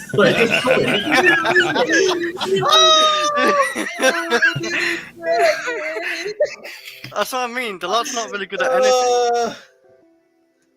And I guarantee you, can't. if I really wanted to, I could help Ahmed's argument, but I don't want to, because I guarantee you, if you looked at last season's stats, they're probably a lot better than this for Dallo. Also, I just want to point something out. I agree with you to a certain extent. I don't think Dallo's bad, but considering this is a guy, considering what Ahmed is imagining is a guy that's going to invert into midfield to be a passing option. he only started inverting 2 games ago, Stoppy. Yeah. But I just point out that Kukurella's pass accuracy is better, so Dallo always gives the ball away more often. No, it's really what you want for someone playing. That's really what you want. That's really what you want. His cash flux is broken, bro. You know what, man? You might send the link, bro. Check your DMs, Staffy. Check your DMs. I'll tell you what, Ahmed, you want someone that can play both sides. Fancy inquiring about Rico Lewis? See if that. Yeah, Rico Lewis wouldn't be a Hey, bad that's shout. not even a bad shout. See, Ahmed, that's how you do it, bro. Personally, for me, he's not got the body, you know what I mean? Right now, pause. He's not got the body yet. That's what it is. I mean, this is rubbish. What have you done to my stream? You've derailed this stream so much. Look at that successful takeovers, 0.91. No. Let's go to my guy. Why do I care about that for my inverting left left back? season. Why do I care about that for my inverting left back? Look at that. 0.19. You know Delart's best thing he's at. You know what he's best at this season, by the way. You seen the stats? Look at that. Progressive passes. My God. Clearances. That's his best thing by a mile. Look at Can pass I just point out? completion. Hang on. Can I just point something out, by the way? Can I just no, hang on, Ahmed. Before you go, I just want to point something out, and this is for Staffy in the chat. My man said, "Look at all the reds for Kukurella. You know they both have the same amount of greens." Look at that. 3.22 tackles. What's your guy doing? What's your guy cooking? 3.4. That means you have to defend more. You know what I mean? We're not defending as much. Hold that. Wait, are you really looking at the defensive stats and saying Dallas better? Yeah, because you've lost. Have you? What? That's not doing? The fact he has to do more tackles means that he's having to defend more. No. What? Diego Dallo has more clearances. Boo hoo! Wow. What do I give a shit about the Sunday clearances? Look at the blocks, interceptions, and tackles. That's skill price level shit. No. What that means is He's passed the ball after the defender's defended, and then he launches it. That's what it just means. launches it. To be honest, man, he's launching it maybe to Hoyland, didn't it? He's launching it to Hoyland for a little chest, didn't it? You never know. Oh yeah, because Hoyland Yeah, because scored. Hoyland's done so wow this Yeah. season. Yeah, it's created so much for that guy. Yeah, and this is a good point. Ed Kid, thank you. Let's remind Exactly. the chat that United wanted Dallo, or not Dallo, Kukurella. Yeah, because they didn't trust my guy at the left back. What's his name again? Shawback. Dallo. Sure. Luke Shaw was injured. Luke Shaw was injured. Yeah, Dallo can play left back, as you say. He can play left back. Yeah. Again, I said to you, I said to you before, he's my future right back cover. That's what he is, man. And my left back cover. Okay, and then Three what words. happened if Three Reece James everything stays you fit? are. Then what we're gonna do with Dallo? Like just a Why fucking would test you- down Send on him the to reserve. Al-Ittihad. Send him to Why Al-Ittihad. would you spend so much money on a third choice right I back? know, just But it's- graduate a I'll be honest, man. graduate. Listen, but he's going to be more than likely the second choice. He's going to be more than likely the second choice because No, not more Reece likely. James- You can't Reece say James- that. over No, Reece I or- don't think James. If Reece stays fit, and He's had Gusto, surgery. Let's are we not forget doing? he's had surgery. Like you're acting like, I'm oh, so it's gonna be the baffled. same injuries as he got last season. I can't believe Ahmed's actually like Wow. properly This is trying to back wild. this. I'm it's just more wild. amazed. I mean, Yeah, to be fair, back him. to be fair to Ahmed, he has been talking about a Reece James contingency plan for months, as far as I remember. Yeah, Dallo isn't the answer. No, but I'm not. I am not endorsing Dalot, but the idea behind it. Can I just say, his contingency plan is like asking me to work out your gym workouts. All right, that's the contingency plan. Right? That's what it is right now, yeah? You know what I mean? There's no juice, just sugar right now. It stinks so Just much. sugar. It's smell it from here. That's what it stinks, right? Ahmed, this stinks, man. Do you know what I mean? It stinks. The fact that the brilliance of this is that we know you didn't read this. And we pointed it out to you that you didn't read It's it. actually and you crazy. thought you'd win. Yeah, like I warned you. I was like, do you really want me to show this? Because I did this to... You know what's crazy, Andrew? Kukurella's got the same amount of green as Dallo. Andrew, you know what's crazy? Is that I showed him this in the Discord, and he still did it. I was like, what are you doing? Yes, I remember I talked to him about this on Discord. I was like, why are you comparing? Like, this is who you want to... No. We're not moving on. No. We're not moving on. You brought this up. We are not moving on from this. Did you We're going to send stomp Staffy you into the ground. We're going to stomp you into the ground. Wait, did you This say is the worst. This is a worse. I don't care if he did. Oh my god, this is a worse performance than Son against Gilchrist at this moment in time. This is. I mean, if this was a court of law, I mean, you'd be the. If I was, if you were my defense lawyer, I'd only have you because I couldn't afford anyone. Do you know what I mean? That's what it'd be. You'd be court appointed. Yep. Dude, it's like... He's clear. He's so clear of him. He's not clear, man. This is a one Yes, he season is. thing, man. It's a one season thing, man. He's clear of him in all the areas you want him to be Defensively, he's clear. clear of United's Last having a season? dark moment. United's having a dark moment right now. That's I the mean, reason how why. long's And Dalot then been in the last Premier season League, he was Superman. I already Don't sent him think it, by last the way. season. I already sent him the link. So. Oh, Yeah, I thought he did. So it's on Staffy if he wants to come Well, on. Staffy, if he wants to join. Send him the link. Because I don't really care. I thought it was funny either way. I mean, I don't think Dalot's even done anything that special for United. Listen, for the last genuinely, 5-4 years. genuinely, I don't think that low is bad, but I'd I rather don't think have he's Kukurella. shit, but No, me neither. That's the thing. The argument Yeah. here isn't whether, like, I think he's a decent player. yeah, Like, The argument is that he's done well this Ahmed season. wants to replace... But he's not. yeah, that's Yeah, he's not. Number one, he's not better than Kukurella. Is number one. No. And number two is even if he's slightly better, who cares? They're both going to be back. Yeah. I mean, I Fucking agree. worried about backup left Oh, back. actually. Why? Go and sign me an actual left back who's going to play every week first. I know how to do this. Let me just also I say, do this. I know Staffy likes Dalot and everything like this, but I don't even think Staffy has spent this much time talking about Dalot in his own stream, and he's a Man United fan, I don't think so and we either. have on a Chelsea stream. We actually won 5-0 today, and you've had the gall to make us spend time talking about Dalot. This is what Ahmed does, man. On I'm 5-0 realizing today. now, slowly Not but surely, lost. man. And, We won and 5-0. Miller was man of the match of that What game. is this distraction when we're losing games. Where is this distraction that we just we talked about? Where is this? We actually won today 5-0, and you've got us talking about Delo. Well, hang on. About 40 minutes of this stream, you've got us talking about Delo. You should hang your head in shame. Marshall should bring the prison thing from the American Waffle to here and just permanently put you in it. I mean, he does have a temporary prison for crime. All right, I have it for you guys. We got backup now. We got backup now, baby. You our G. You got backup. At least he left you. He left you. He left you.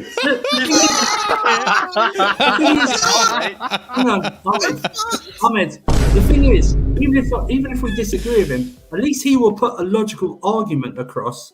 Then you. I don't know if Andrew's seen the tweet, what I've said behind the scenes or something, but we're just gonna leave it. You're there, ridiculous. Man. You're ridiculous. He's not All saying right, that's a little better, so you guys can see it next to each other, side to side. Going back and forth. You guys are absolute frauds. First of all, as soon as I joined the stream, I fucking choked. So I went to get water, bro. I swear I choked, bro. I was like, shit. You don't say hello. You don't say hello. You don't say thank you. Bro, I swear I choked. I thought I was gonna die, bro. But anyways, you guys are a bunch of frauds. I swear, bro. I choked so hard. I have some tears in my eyes right now. I was coughing crazy. You guys are absolute frauds, spreading misinformation about my fullback. What a load of waffle I've been hearing the whole fucking night. I mean, have some shame, bro. I'm absolutely embarrassed to be associated by Marshall every Monday on a show. I might need a replacement, bro. Ahmed, I don't know if you have an American passport, but I might need you. I have a Canadian one. Bro, I might need you, bro. I might need you because this guy's an absolute fraud of a person. By the way, to take you this long to send me the link, I'll remember that, bro. I will remember that. Hey, listen. I will like remember Antonio that. Conte. Bro said there's a Q&A. All right, bro. We'll see about that Q&A. Let's see about that Q&A. You absolute pussy. You absolute pussy. Doesn't mean you're Anyways. Hey, man. Anyways, are you guys done spreading misinformation about my fullback? No. He's not better than Kukurella. First of all, let me tell you something. I rate Kukurella. When you guys tried to sell him in August, or loan him out, I should say, I wanted him. It's true. He did want him. I did want him. Yep, he did want him. him. The whole fan base didn't want him. Yep, and I said I would take him in my team. So I'm not going to sit here and say, yeah, something you don't know. Secondly, when you sit here, bro, listen, hold on, let me tell you something. Delo has been in and out of this team for the past couple years. This is the most he's found a run in this team because of Aaron Wan-Bissaka. The waste of time that we had with Aaron Wan-Bissaka over the last few years is pissing me off. Because last season, Delo was good. Then he got injured and never got his spot back after the World Cup. Then this season, he didn't start. And then he finally put him in the team. And he's been good for us. So when you look at his stats, yeah, I understand that he doesn't have the best stats. But how many reds does he have? I mean, if you really want to look at black and white like that, greens versus reds. Look how many reds Kukurella has versus him. And Kukurella's biggest criticism has always been going forward. Because look at his progressive passing. The guy literally loves to pass sideways, which is why the manager's smart he played him in the midfield, because he's good at receiving the ball under pressure and passing it sideways. But really, no agenda. Look at the progressive stats, progressive carries, and take-ons. The guy hates take-on the defender or passing the ball forward. Remember last season, there was that comp where Mudra would make these runs, and Kukurella would see him and pass the ball backwards. That was the biggest issue with him as a left back. He's not a better left back than, I'm not gonna lie, to most fullbacks. He's just better when he plays in the midfield. Because when he played for Brighton, they played him as a third center back, not just necessarily because he's defending, because he was good going forward. So he would basically ditch his position and join the attack. So he'd be good in the midfield or in the final third. And that was his best time at Brighton. Poch has found something similar, which is why when he's playing in the midfield right now, you guys are saying he looks like Pirlo in that. It's not that he's Pirlo. He's more comfortable playing in that. I did not say that, but yeah, go ahead. I understand the joke. Obviously, you guys don't actually mean it, but I understand the joke. You know, and that's something similar to Delo, what Delo does to you guys. Someone asked about the crossing stats. You do know none of them really cross the ball. Like Delo doesn't really find himself in a lot of crossing positions as well. Like his job for us, he goes next to the 6 and he just picks up the ball from there and just passes it forward. Like that's what he's known for. Like he inverts in the midfield for us. When you play in the middle of the park, like you can't really cross because you're already in the middle. So you look at his progressive passing and progressive carrying, not really his crosses. So that's me just defending my fullback, you know. And by the way, I don't know what's dumber, the fact that you thought he's worth 20 million or the fact that Surfer wouldn't take him for 20 million. Like, I don't know which is worse. No. He's not worth it. United need money. United need money. This guy wants him. We don't need money. What are you talking about? We have extra money to spend this summer. No. This guy wants him as a third choice. That's the part that baffles me. I think he's crazy, bro. Like, he's not a third. You think Dallo is going to a Premier League team? That's what I'm saying. Being a third choice. He's gonna be my listen. I can, if you give him the money, we can make it happen, man. Don't you worry about that. What money are you gonna give him that we couldn't give him? Like, that's what I want to know. Why people in pride? You know what I mean? You gotta give him something that he can't get at United right now. You know what I mean? Some pride. You know what I mean? So, you actually need to cut your wages going into next season because of the profit and sustainability rules. We're arguing with a guy who's trolled himself. I'm not gonna lie, Ahmed, you're just all over the place right now. Because like it's not even like I disagree with Staffy. Like I think Dallo's a good player, but we don't need to sell Kukurella for Dallo. I'm arguing against this madman above you. He's just trolling. Why do you want him in left back anyways? Like, back up. I just want. So I want. Yeah, but why? He's a right back. Can be cover. But I know, I just, it can be my cover that dude just in case, isn't it? You think Dallo really doesn't respect himself to the point that he's going to go to Chelsea to sit back up to Kukurella? Really think this guy just has zero self-respect? I don't want Kukurella, by the way, either. I want to sell him. I want to get a top, But that's what I'm saying. You want to sell Kukurella to get Dallo. What the fuck? I mean, you know Chilwell's the other guy, right? Chilwell's going already. I'm sending Chilwell already to Saudi Arabia. I'm calling Saudi Arabia to get Chilwell can go. I'm on the phone to them already for Chilwell. I mean, Chilwell should go, but listen. Reece James is attacking fullbacks who can attack and defend, and you have Kukurella who can. I don't know if Reece James can play 10 games. I'm gonna tell you what, no one wants Chilwell in Saudi Arabia. I'm gonna be honest with you. Like he don't got that aura, bro. I'm sorry. I know you think Arabs are rich. I might not even want him at MLS right now, bro. Saudi Arabians are rich, but they're not dumb, bro. I'll tell you, they're building a whole. They're building a whole city in the desert right now. These people are intelligent. Don't worry about it. You know, they're building a city across the desert, and this guy, they're dumb enough to waste their money on Chilwell. Chilwell could only play in stadiums got a roof and air conditioning on. He can't play anywhere else in Saudi Arabia. Bro, he'll be gas, bro, by the first 20 minutes. Exactly. Bro. You get heat stroke just warming up. That's what you get. He left after what, 6 months? This guy, Ahmed, you're a disgrace. You've made us talk about. Sorry, I don't. And it's not this to Dallo. You've made us talk about Dallo on a day you've won 5-0, you fucking fraud. I know. That's fuck. We're talking about Dallo more than we talk about Dallo. I have. That's what Andrew said. You know how we talk about Dallo on our stream? You want to know how we talk about Dallo? Guys, what do you think of Dallo's performance?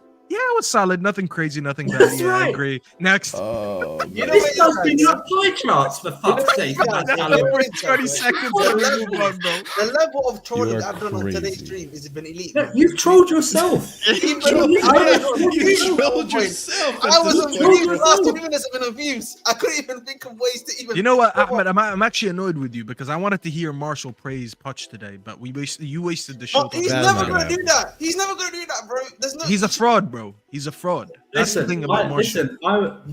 Poch got everything's Poch last 2 games, and even who was it else against? Apart from Arsenal, but that's the Villa improvement. Yeah. Villa second half. Yeah. The semi-final. There's very few games between here and the cup final that he's got wrong. It's all been on the players. That's for me. The problem is, I think he's run out of games. That's his problem. No. I seriously. I think that quotes that. I think he could have done this change sooner. I really do. I think he could have done this a lot sooner. This is the thing. Right. This is the thing. Like, 10 games. If we had 10 games to go and we continue like this, you automatically go and we continue like this. You couldn't actually come up with a logical reason apart from not liking him something that he doesn't deserve something the second season. Problem is he's only got 3 games left. That's my only problem. And I'm so pissed now with looking back at that Burnley and Sheffield United games that we could be sitting at legitimately 2 points off of Spurs right now. And Spurs are in free fall. Can I ask you guys something? Don't you think it's a good thing for you to get Europa League next season? Yes, it's great. Yes, that was the expectation. And let me explain. We have to get there first. Yeah. Where are you right now? 7th? 7th, yeah.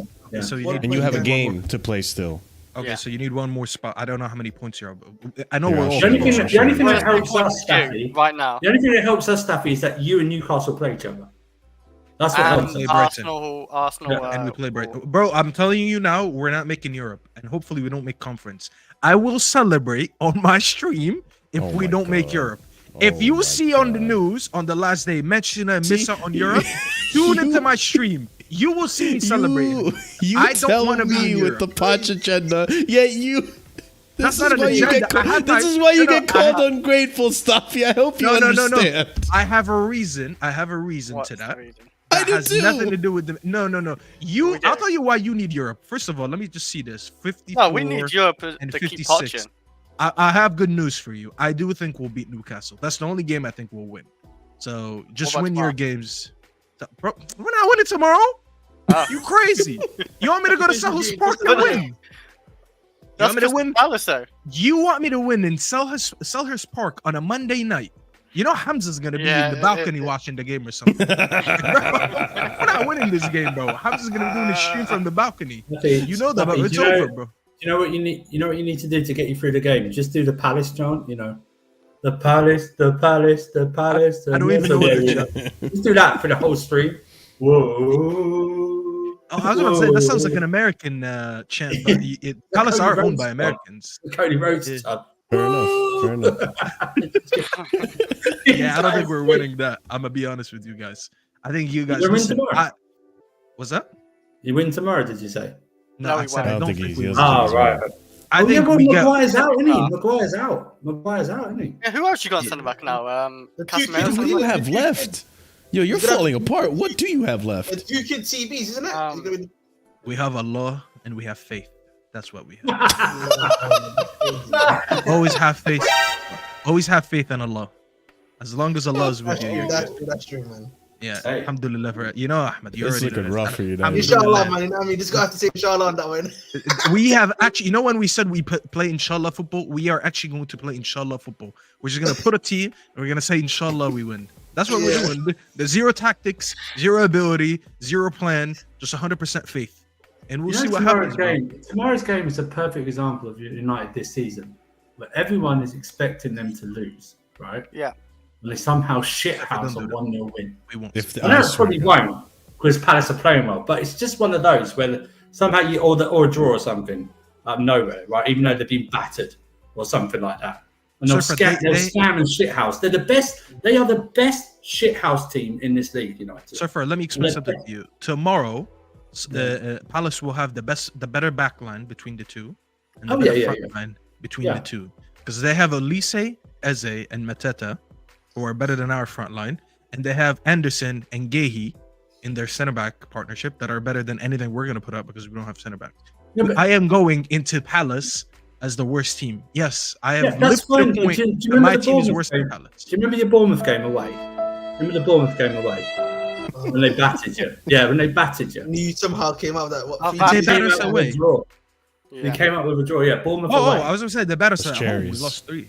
But what I'm saying is they battered you away as well, and you came out with a 2-2 draw.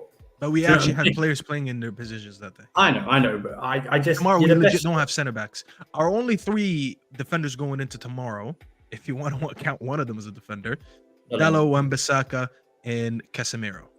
No, I didn't even mean Dallo. I meant Casemiro. He's defender, but he's What's happened to Shaw, bro? Is he just literally just been gone? Like, what happened to that guy? Bro, he gets injured every year. What are we talking about? Contract year, dude. It's not a contract year. It's not a contract year. He got injured. He got injured. Malacia's still not back. Martinez might get him back, but this guy's been getting injured a lot, and I don't even want to rush him back because the season's over. This is why I'm saying, when I'm telling Marshall I don't want to finish in Europe, Marshall, I don't have the squad to go into any European competition. I want to get rid of my squad. No, but hear me out. You need to get rid of your squad. I want to get rid of my squad. How do you get rid of your squad? You sell more than you buy. If I have only the league to focus on next year, I don't need a deep squad because I'm using that squad for League, Cup, and League Cup. That is less competitions than Europe. That is more time on the training pitch than being in the games. I need a smaller squad into next year because I already know that if I sell, hypothetically, if I sell 10, I'm only buying 5. If I sell 8, I'm only buying 4. If I sell 6, I'm only buying 3. this is how I'm going to next year. I do not need Europe because I'm not ready to develop a squad. I need to build a squad before I can develop it.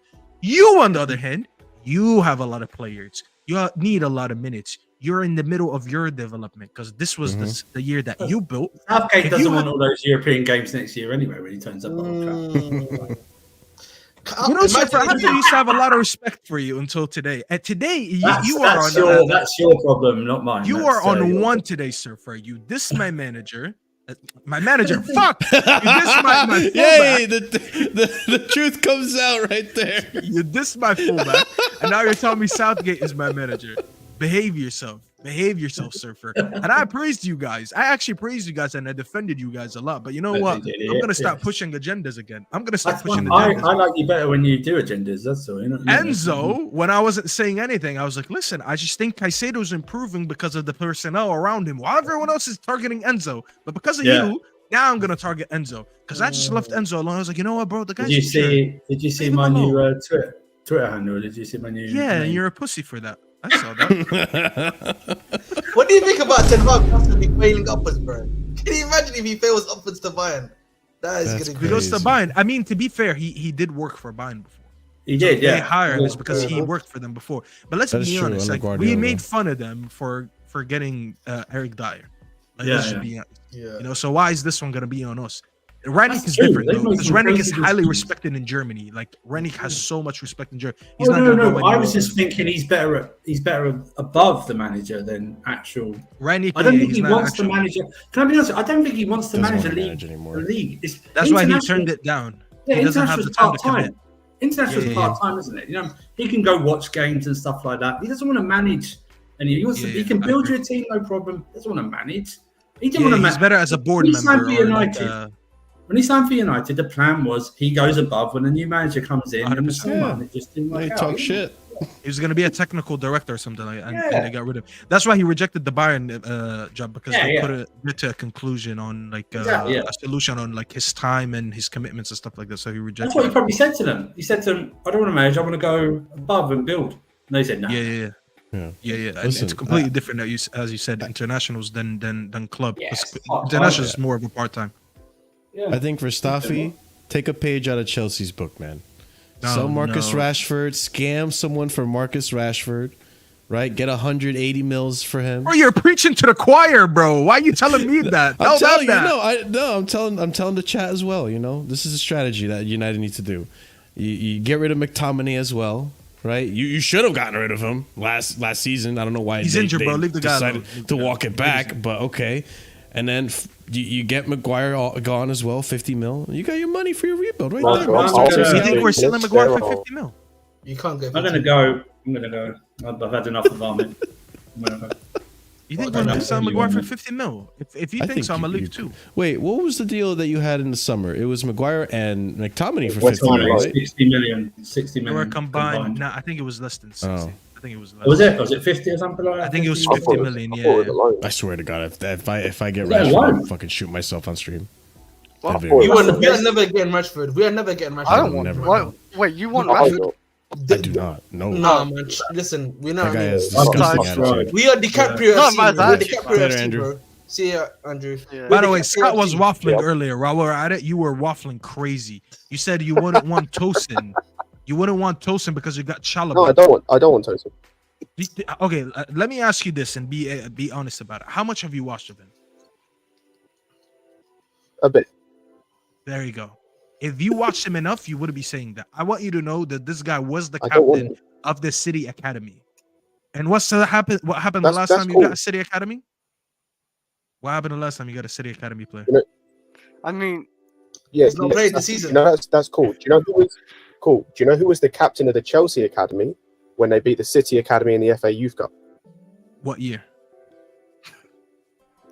Fuck knows, I can't remember. I remember watching the game. I don't know what year. It was when Sancho was generic. It could have been any year. It could have been. I know, but like it was Chalobah. Okay, on a real though, I want you to understand that Tosin Adebayo is actually not renewing his contract because he knows all the attractions he's getting from the. No, I know. Yeah, no, he's not even trying to diss you. I would go watch him based on the statement that you made because I am taking him on a free.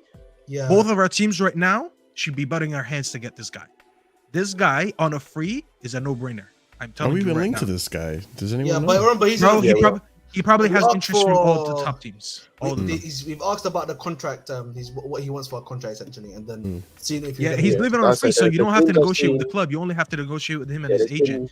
We have an advantage because we got the guy from Southampton, Jason Wilcox. We got that guy from Man City though, you know, who was working with him when he was in Man City with the academy team. He's the one but actually I'd say that we made him the got the academy captain. We got Joe Shields, man.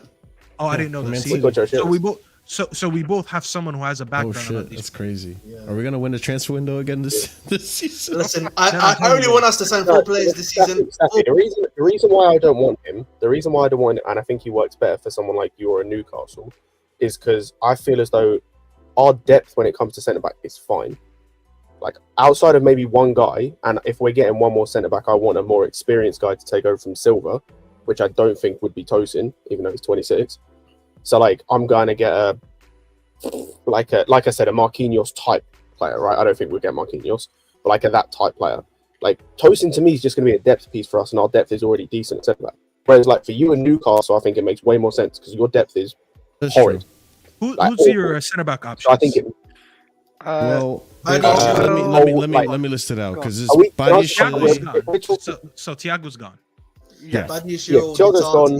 If I say, like centre back options when everyone's fit is Fofana, Disasi, Badiashile, Colwill, Chalobah. But Chalobah might be leaving. But then also, don't forget, him. like in the summer we have players returning as well. Bashir Humphreys. Oh, we've only got Humphreys, and I'll be like, but Humphreys would be. Gilchrist is also centre back technically. Yeah, we send him on. I'll kind of be honest. Isn't the club looking at Diamande? They're Diamande could apparently. Yeah, they're trying to sign him. Apparently, we've been linked to Jonathan Tah, who we've been. I don't actually. Now that you guys say it like that, when I look at the profiles and the ages, and I'm not gonna lie, none of the center backs that you said, I know who's gonna start between them. I can take a guess, but no one has solidified a start yet. Exactly. A starting position yet. And I will say that based on that, you probably don't need a similar profile around the same age who's gonna come in and still try to earn his spot. I think you have too many of them because you got Disasi, Badiashile. That's what I'm saying. Fofana, I rate, but he's just too injury prone. I don't think he has a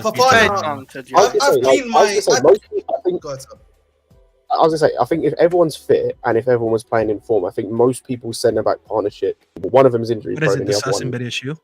I think it's Disasi. No, for me, it's Colwill and Fofana. If everyone's fit, if they're fit, but Fofana can't stay fit. You don't think Badiashile starts? Over. I mean, he's has a shout. Like, I mean, it's not in terms of form. It's in terms of current form. If I say current form, I would have to pick Colwill over Badiashile. I mean, if Badiashile is like last season, even like lately, maybe you could say Badiashile, but like, depends on the system, I think, guys. Because I like Badiashile more. I'm not gonna lie to you. I do like him. He's good, but I think in recent games he's been looking great because he's doing a back three. And the back three helps him. And I think you know what it is, and I'll say this again. This season he's had injuries. I feel like he's also been low on confidence this season. If I'm trying to actually give him a genuine excuse, and like low on confidence, the system's not been that great to him. We constantly have been changing centre back pairings around him and fullbacks, so it's not been easy for him. If I'm being honest, this season at the very least. And that's the thing. The system thing is the biggest part because I don't know if you know this, Staffy, but this is the first time we've kept 2 clean sheets in a row this season. Since February of last year. What's a clean sheet, bro? Oh my god, bro! Damn. I mean, we're in the same boat. United have kept a clean sheet more than once in a row this season. They concede a lot of goals too. Well, I think the last time we had a clean sheet was in March. You know what, man? At least Ronaldo's looking good. Happy. Can I just say, you say that, by the way, until the Spurs clean sheet, the last time we kept a clean sheet was in January. Yeah. God dang. Oh, I actually got to check now. I really can't tell you. I don't know who's got more clean sheets this season at Man United and Chelsea, or who's conceded more goals. We had a lot of clean sheets. We were just one behind Arsenal, and then we just stopped getting clean sheets. And now I can't believe, by the way, Bro, how on earth David Raya is scamming the Golden Glove this season is unbelievable. That's insane. By the way, last clean sheet for United was playing in front of that, like behind that defense. It was Everton March 9th. So we're 4 days away from 2 months. of having a clean sheet. Wow. Wait, who's got Golden Glove? Sorry. Raya. David Raya. jeez. You know, I mean, David Raya is bottom 6 in the league for goalkeeping metrics, right? Yeah, he's an awful keeper. He's just That's what I mean. Bro, He's like gonna the guy's literally David De Gea with just like some aerial dominance. That's really what it is, bro. Like he just lets in more goals than he should. I think he's worse than De Gea. I mean, The thing I could say about De Gea, like from watching you guys last season, was at least he was a good shot stopper. Most of his things, like, he couldn't really control his box and he was terrible with his feet, but he was a decent shot stopper. David Raya isn't even that. You know what's a funny stat? Last season, De Gea was the Golden Glove winner, and he had like a negative 3 point something goals prevented. And then now you got David Raya on the most clean sheets as well, and he's like a negative 2 point something goals allowed. These guys are technically winning the Golden Glove because their defense is carrying them, but their actual metrics are showing that they should be saving more goals than they actually conceded. And I think the year before, Edison did the same thing. So the last time we had a Golden Glove winner, that would tell you when. Yeah, it was probably Alisson. Alisson's a good keeper. When he wins it, you know he deserves it. Because he's this season he's actually done really well. He's kept that defense afloat sometimes. It's crazy. You know what? I see Jacob dissing me, but I just want to let you know that at least I defended your manager on the terrace today. 14 goals in the last 5 games, my friend. Was that? Yeah, I don't know what's going on. It's 14 and 5, isn't it? Like how many goals they've conceded in the last 5 games? Who, Spurs or Spurs? Oh, I don't know. Yeah, man. I was defending Edge, Edge, not the team. Or 4 losses. That team, but is cheeks.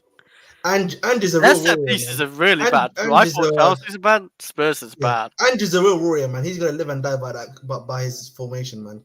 The real warrior. No, the thing is, I'll be real. His formation ain't necessarily the problem. Like his players are just jobs. It isn't. But like, it isn't. But I respect it in some areas. Right? Yeah, it's problematic in some areas, but like the thing is his system, right, would work for like Liverpool or City, right, where their team is just so much better. Because then you can just like you can suffocate teams. Like when he's got a midfield where you got Maddison not turning up, you got Bissouma's fallen off a cliff. I don't know what's happened. You've got like Højbjerg in that midfield.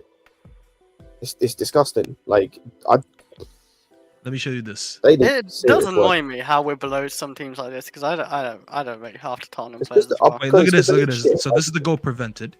Look at this. So this is the goal Martinez, man. This is the top. Okay. Now, oh shit! Onana's up there. Yeah, Onana's third. He's been pretty good lately, actually. Now look at Raya. That's insane. Hey, no. Dude, he's in a negative. Staffy. No. Do you want to see something funny? Because I just saw a name. See Wes Fotheringham, yeah? Under Johnson. Wes Fotheringham is Sheffield United's goalkeeper. Who's under that? I just noticed it, sir. What? Minus 7.4, you know. He's not gonna get a 7.4. I don't know. But to be fair, no one rates him highly, so that's why he's going on. Like no one talks about. No. The thing is, I don't even blame Petrovic for that. Like he's a decent goalkeeper. He's a good goalkeeper. I don't blame Petrovic. This manager, this piece of shit manager in his system. Literally, most of the goals he concedes, it's unstoppable. It's literally unstoppable. 1v1, you know. If it wasn't for our attack this season, if it wasn't for Jackson and Palmer, like we'd literally be in a relegation battle. If you, it's insane. Yeah. It's so insane to me. Wait, I can't believe Petrovic is down there. It doesn't feel like that because he's made many good saves for us this season. Yeah, I was a little shocked to see that. That's crazy. That's actually shocked me. Hey, look at that. Speaking of Jackson. Look at that. Ass, huh? Listen, he's missed big chances, but he's stepping up now. No, but I'll tell you what. No. Look at the conversion, though. Like, I understand that's what I was, that's literally what I was about to mention. With Nunez is nearly at single figures conversion rate. Oh my god, that's so bad. Crazy. 10.4 is crazy, bro. 10.4. That's insane, bro. That's insane. That's one out of every 10 shots, you know. Brennan Johnson's on 10.4 as well, you know. My lord. Bro, this guy here, well, I've had enough of this guy, bro. I've had enough of this guy, man. Oh, that's why I respect Staffy's opinion, because he actually can identify the difference between Jackson and Højbjerg and not be diluted. United guy. I was having a debate with United guy called Ahmed, yeah. was also called Ahmed, yeah. And I was debating him about Dude, yes, I remember, dude. I got so triggered watching that episode. When I saw you, I got so triggered listening to that Ahmed guy waffle about Jackson versus Hoyland. When it's clear, when you watch a game of football, which that guy clearly doesn't watch any Chelsea at all, when you watch him play, even today, this guy is dribbling past defenders, holding up play, gave Van Dijk and Konate a run for their money, gave Van der Ven and Cuti Romero a run for their money. Like, it's so clear to see. Gabriel and Saliba, he's just an idiot. It's so clear to see. That day against Arsenal, when he missed, remember when he got, he basically juked Gabriel, got rid of him, and he had the whole of the goal to his left to shoot, and he was like, nah, let me go for it. You know what? The best three teams in the league this season, he has held his own against every single one of their centre backs. Yep. So that means he's a good footballer. He's a good footballer. Diaz, Van Dijk, Konate, Gabriel, and Saliba. He's held his own against. And guys, you know what? I forgot to mention this. This is only his second professional season. Yeah, but I have an issue with him. I don't think he'll ever be a good finisher, though. I think Surfer, as much as I hate to give him credit, he is spot on when he says he could be your Salomon Kalou. I think he becomes a rotational player. I think he's a squad player that not necessarily play 38 games a season, but play somewhere between like 20 to 30 games, and you still have a main striker, and he comes off the bench in games, and he starts for rotation in games. I don't think he becomes that clinical striker that you need. You might use him as a starter on the wing, but he's not a starter for me down the middle. At the end of the day, you still need a clinical player. And I feel like you have too many creative players now around that striker position that you need a clinical striker. Like, you have Palmer creating all the time. Who's Palmer creating to? Palmer, because not to be an asshole or anything, I don't think Palmer is going to get like 25 goals every season in the league. You know what I'm saying? It depends on how the team is built, but he could get you somewhere between 15 and 20 with like 10 assists. You just gotta put him someone to get those 10 assists, because I don't even know how many assists he's on, but I see him passing all the time to bums. Like, get him someone that he can pass to.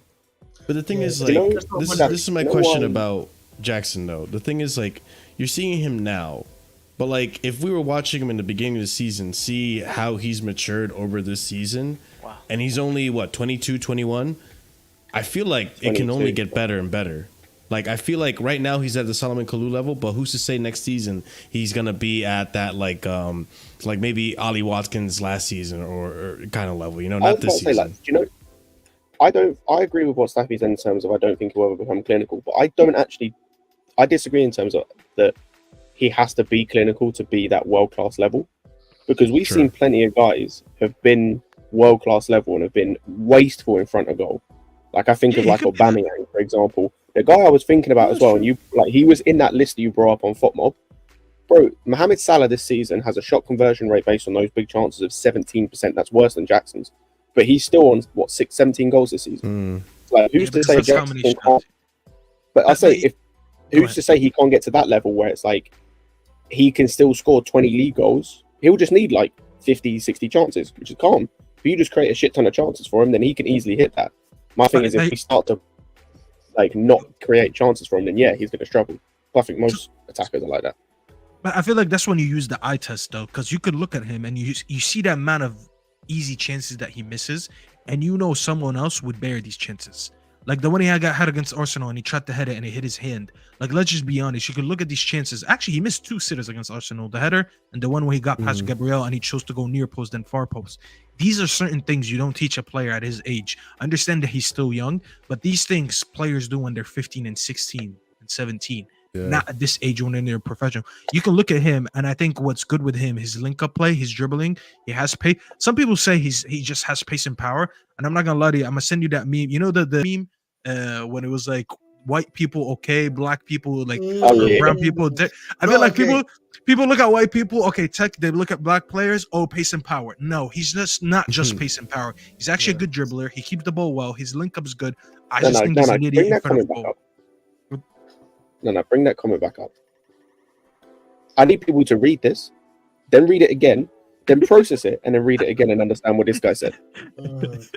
I mean, hey, does someone want to tell Vic how many chances Haaland missed against? I was about to say Haaland has the most missed, and his conversion rate is just pretty average too.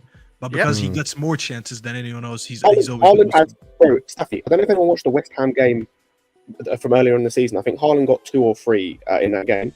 It took him 5 chances to score 1. I mean, Haaland's movement is elite. Like, it's one of the best movement as a striker. Like, on the ball now, I think he's awful, but, like, yeah, he does create a lot of chances with his movement, but, yeah. He has done as well. At the end of the day, man. Like, I agree with Soliman on this. Like, sorry, Ahmed, real quick. I agree with Soliman on this. Like, if you had seen how wasteful Jackson was in the beginning of the season, and then over the course of the end of the season, like, yes, he's still missing chances, but I feel like he's been slightly more clinical and he's been more effective in front of net. Like, his finishing has improved. He stopped taking those extra touches. He stopped overthinking. Like, now I think he's slowly integrating into that more clinical striker role. Like, I still think next season, it's very possible next season, if he is our only striker, he still gets, like, he definitely hits the 15-goal mark without a doubt. If he keeps going like this. He might get it this season, by the way. He might get it this season. Listen, as I said to you guys before, away. Big up TJ.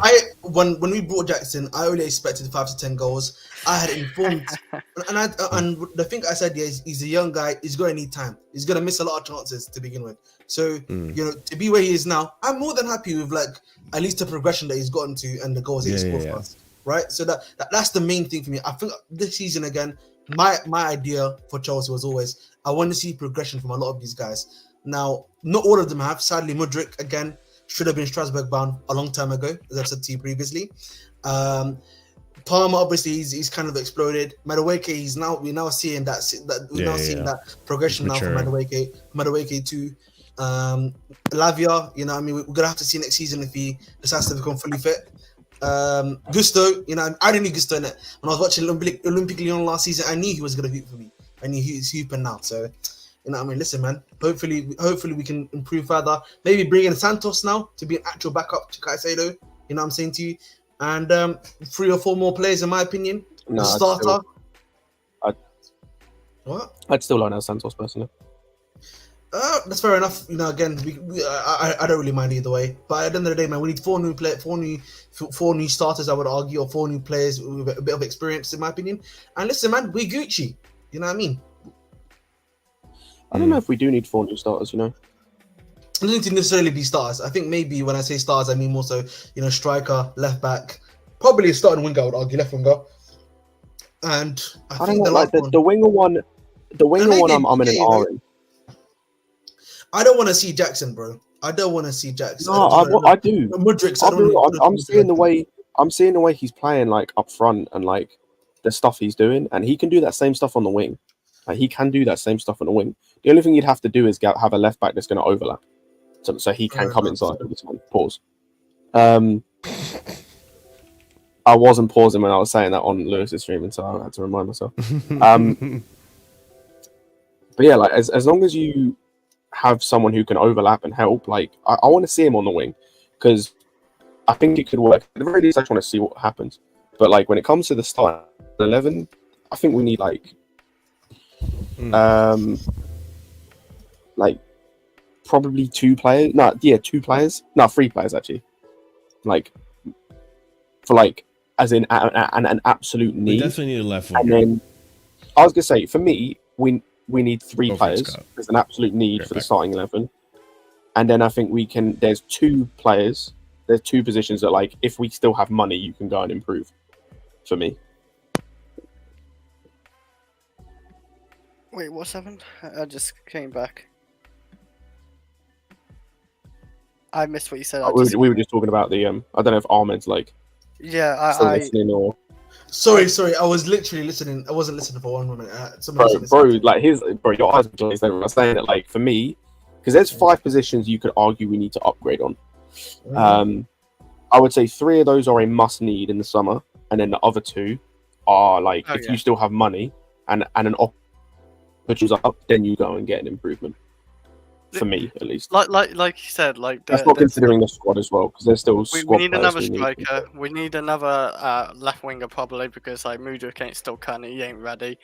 And we still need another left back if Maatsen goes. If Maatsen goes, anyway, I would actually happily keep with Maatsen and Kukurella, because they're both good at both worlds. Like Kukurella's that's the thing. I think that's so simple. I think that's so simple to like think. Like Kukurella, very good defensively. Maatsen very good going forward. So yeah, like it's I don't understand it. I really don't. Get rid of Chilwell. Chilwell has no use to the squad no more. I like Chilwell, like under Tuchel. I really liked him, but after that injury, after Juventus, he's finished. He's just a finished fullback. And if we get rid of Kukurella and Maatsen before Chilwell, this club's finished. This club ain't serious. They ain't not a serious club if they do that. No, Chilwell needs to be there. Like for me, he's the second. Well, he's probably actually the first dude that goes. He should be the first dude out of the window when the transfer window opens. Yeah, he needs to be the first. Yeah. If this club's serious, you get rid of Chilwell. They're more worried about getting rid of Gallagher. Like I get it, like Gallagher. Well, to be fair, him and Chilwell, for me, him and Chilwell are 1A and 1B of who leaves and needs to go in the summer. Like those two are 1A and 1B for differing reasons. But at least I know Gallagher is somewhat useful to the squad. I don't think he's like useless. Like Chilwell's just like he was useless last season. That's why I've moved Chilwell, because originally Chilwell was second, but I moved Chilwell to first because he's completely useless. Gallagher for me, I just don't rate, as people know. I also don't think that he is going to be a starter, and you can use the 50 million or whatever it is more wisely, and also the contract situation. But yeah, there's a few players we need to get rid of when the summer window opens.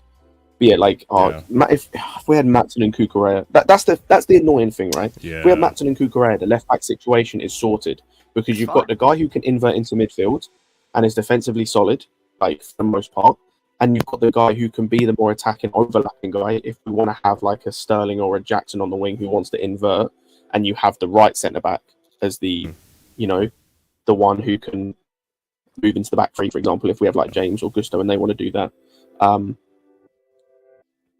And here's the thing, Soliman. At least with me, I just with Mudryk, I think you give him a loan. You bring him to Strasbourg or something and have him earn his minutes and earn his stripe, because he needs more game time. And just quite frankly, like next season, we can't do this again. We cannot risk not getting into Europe again. And that being said, I just think we don't have time to try to see if we can develop players. We can't take the risk of not having effective attack or effective left wing. Like right now with Mudryk in the lineup, well, I shouldn't say right now, but most of the season with Mudryk in the lineup, it's like we're flying a plane with one freaking wing. Because the right wing works with Cole Palmer and all that.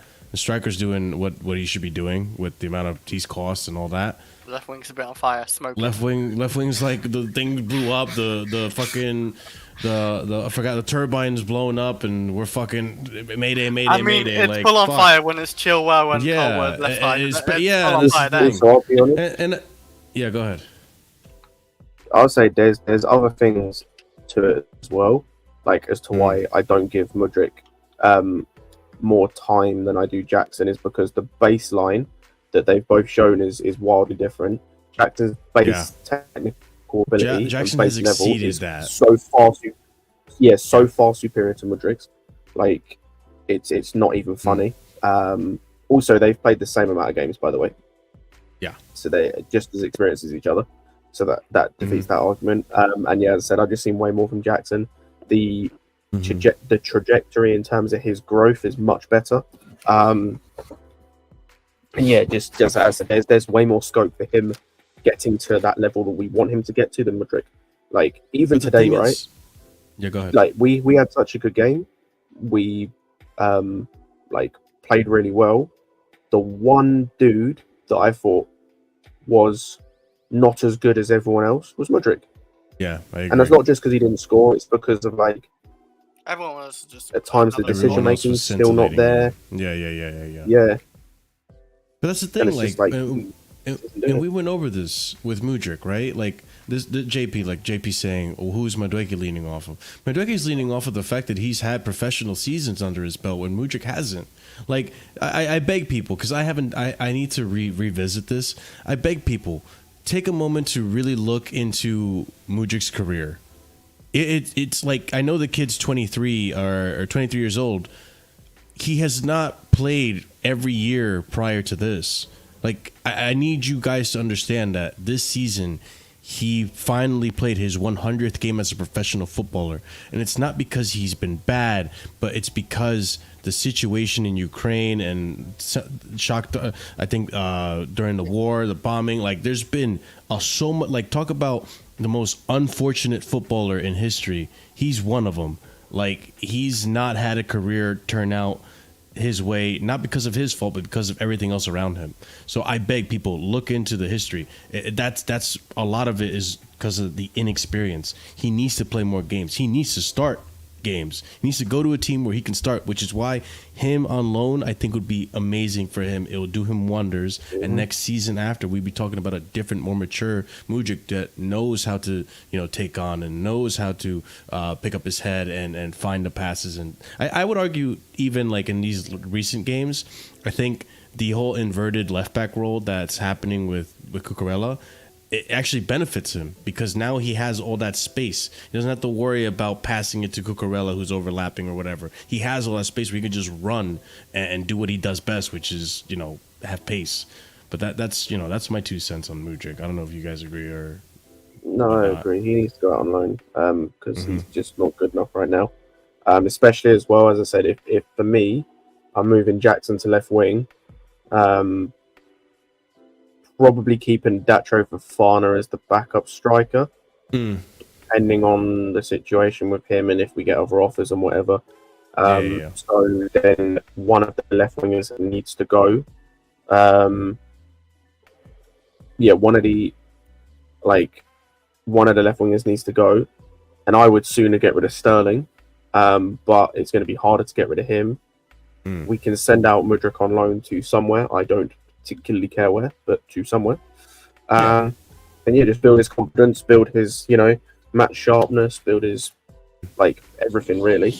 And that's the way I'd go about it, because then you're just he's in a better position, or he's in a better position then to either contribute to the team or for us to sell him, because one of those things is going to need to happen.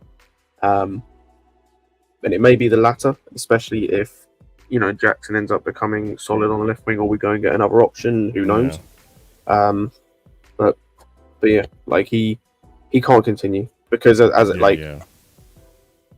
if the whole conversation me and Ahmed were having earlier about starting players we need to buy. If the plan is to keep Jackson as the backup striker, then yes, we absolutely need a starting left winger next season. Yeah, 100%. And I'll say this going back to the game. The only way we don't need a starting left winger is if we're going to play Nkunku on the left, if he stays fit. That's true. And you know what? This is what annoys me, right? Is that this system that we finally have, right? We finally have a system. This system that's finally ongoing right now. Even Nkunku looked good. And I haven't been able to say that about Nkunku for most of the season. I feel like most of the season Nkunku's looked absent. Barring the few games he scored in. Even in this cameo he made, he looked good when he came on. He was linking up, and he had that moment with Jackson where if Jackson really wanted to, he could have probably passed it, and Nkunku could have got a goal. They looked decent today. Oliver, did you want to say something? I just think Nkunku, and this isn't to blame him. He's had his injury problems this season, but just struggled a bit physically keeping up with the pace of the rest of the team. But that's natural. I didn't want to see him play for this at all this season. And I'm still not a fan of that. Even seeing him today and looking semi-decent, that chance that Jackson created, if that was full match fitness of Nkunku, he's doing something with that. But he just wasn't. Of course. So I'm still not a fan of him playing, but I mean, I guess it was nice to see him. I mean, Oliver, like, say we win like 4-0 in a game, or even 3-0, and it's like 80 minutes. I wouldn't mind still seeing him just.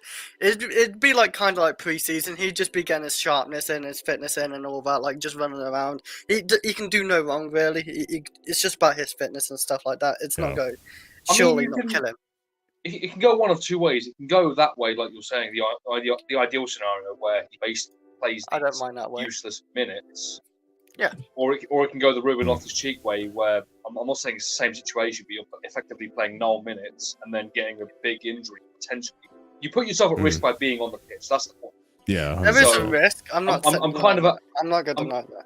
I'm just kind of at that point with, you know, whether it's Poch or the medical team, there's just such a big risk of injuries that I'm just kind of like bubble wrap everyone that is a doubt right now and save them for preseason. And that's the thing. Like, you just mentioned preseason. I do this because this is something that's going to be brought up, right? I'm holding my breath and reservations with Poch still, because I'm still Poch out. I've never wanted this manager. I only settled for them, and after United, I definitely became Poch out, and I haven't gone back since. If he manages to get into Europa League, I'm still Poch out, but I'll give him next season, because for me, it's just unforgiving and baffling why. Because, Staffy may have been trolling or been honest when he said this about building the foundations and then going to this system. I disagree. I think Pochettino, if he really wanted to, could have ingrained this system from the beginning, but opted to not. For whatever reason. Maybe he wanted to play it safe. Maybe... He did ingrain it from the start. Like, not he could have done, he did in preseason. He ingrained this system from the start. Big up, Hussam. Thank you for the raid, man. I think we're talking about from the start of the competitive season, though. But like, I'll be real, like, the start of his tenure, or like the start for me of the season, is preseason. Because people want to, like, brush preseason off and the importance. No, when it comes to a new manager, preseason is especially important. But that's what I mean. If you have a system like we're playing now that requires a lot of like 100%. Off the ball movement in terms of people moving into a position, like making sure. Yes, he did. Every single player that's played the last 2 games. Every single player that has played the last 2 games, has been available to play the whole or to play most of the season outside of 2 players, and that's 2 of the centre backs. And no one's going to sit here and tell me that you couldn't have Gusto doing the same thing Chalobah was doing today, and that you couldn't have Colwell doing the same thing Badiashile was doing, and you couldn't have Disasi doing the same thing that Silva was doing, or having the same thing that Chalobah was doing, because he was doing that earlier in the season with Disasi right back. No one can tell me that. Every other player he's had for most of the season. Yeah, and that's what baffles me is when people tell me like, oh, people are going to probably say, oh, he had to build the foundation first and then go into this, and going based off of his comments. Bullshit. That's what preseason's for. How many times have we sat here in this very channel or on Spaces or whatever, on another YouTube Chelsea channel, and saying, oh, the manager never had a preseason, yada this, yada that. Like, that's unfair on the manager and all this. This guy came into this team with a mission. He knew what the objectives were. He knew what he had in front of him. And if he's so good, if he's as good as he says he is, enough to get the job, then it's on you, my friend, to come up with a tactic or a system that you think benefits the profile of players that you have. You had time to do your research prior to getting into the job. And it looked like in the summer you did figure something out. Because in the summer, we were seeing this football. We were seeing this type of football. It looked great. I was happy with it. And then for it to come crashing down in the first game of the season where I'm seeing Ben Chilwell left wing and then Colwell left back, and then we don't see more Kukurella in that inverted position, or even the other left backs in that inverted position. That's why it's like, Poch, it's on you. It's on you. You had this at your disposal the whole time. And people are going to say Enzo this and Enzo that, like Enzo stopped it from happening. No. Right now, we're playing with Conor Gallagher in that position. When Kukurella inverts, and then it becomes Caicedo and Kukurella in that pivot, then you're letting Enzo play that attacking 8 role that he wants to do, which is essentially what Gallagher's doing. So what's the big idea? Yes, it would work with Enzo. So it's not Enzo that was bottlenecking it the whole time too. This idea that Enzo is the reason, it's bullshit. It's bullshit. So you allow Enzo to play that attacking 8 position where he can be creative, where he can try to shoot outside the box more often. Not because I like him as a deep playmaker, but I also don't want him in a 10 position. You put him in the 8, a nice little sweet spot in between the both of them, and you have a good Enzo. You see the Enzo that you see in Argentina. And you don't have to worry about Caicedo being left on an island because now you have Kukurella there that can join Caicedo, and then Caicedo has more liberties as well. Or better yet, just leave Enzo deep, and then you don't even need to invert a fullback because there's no space to plug. That too, but the thing is, like, that's where, like, I mentioned the inverted part because Enzo, as a player, probably has a tendency to want to go up and attack because that's just stylistically, that's what type of a player he is, which is what ends up, maybe it's a Pochettino thing. Pochettino urging the moms like, hey, dude, I need you to attack more, get forward Enzo, or Enzo just naturally doing it. It is a Poch thing. Have you not seen the video he did? I can't remember who it was with. He had an interview with like. Oh yeah, with the tactic board. Where he said he wants both of his midfielders to have the capacity to get into the box. Like he's a madman. Yeah. So I think to me, like, I think the strategy was always there. I think he was forced to do what he had to do now, but he should have been doing it sooner. And he should have been establishing that system versus whatever bullshit he was doing earlier, where it was almost like non-instructive and just leaving it to players having, moments of brilliance. Listen, I know it was a fair few months ago, so I forgive anyone that's forgotten. But remember, we had statistically the easiest start to the league season. You're telling me you couldn't have, if those principles weren't in place in your mind by the end of preseason, you surely couldn't have done it against. That's what I'm getting at. That's what I mean. So it's all this idea that he said this is bullshit. Like I said, we've played 3 different ways this season. Yeah. 3 different systems. It's just, to me, it's baffling. And as a manager, like, if you can identify that it's not working with Levi Colwell, then, my dude, put in someone who can properly play in that position. I'm sure Maatsen would have been perfectly fine to invert as well. But again, there's a way to do Colwell at left back. It's the way you do it. If you have Colwell playing when he was at left back, if you have Colwell playing the way Chalobah and Gilchrist have played right back, that works because you're basically a centre back, and you're doing what you're naturally able to do. Brighton, that was good. Yeah. So there were games to do it, and it's just, to me, that's why I'm still Poch out, because, dude, you put yourself in this situation a lot. Like, yes, I know players sometimes didn't perform. That's understandable. And in recent games, you can put more of the onus on the players than on Poch. But that wasn't the case earlier in the season. That wasn't the case prior to January. Poch was making a lot of errors and making it very, very difficult to defend him up until that United game. When that United game happened, I saw how tactically unversed he was. I was done. I was going to say, if this ownership actually keeps Poch next season, they best pray like he gets somewhere like top 4. Like, and now I can't even... I've said it. Sorry? I said it on the stream. I'm never, ever going to be back on this Poch train unless he gets us challenging for a title. Fuck the top 4 nonsense.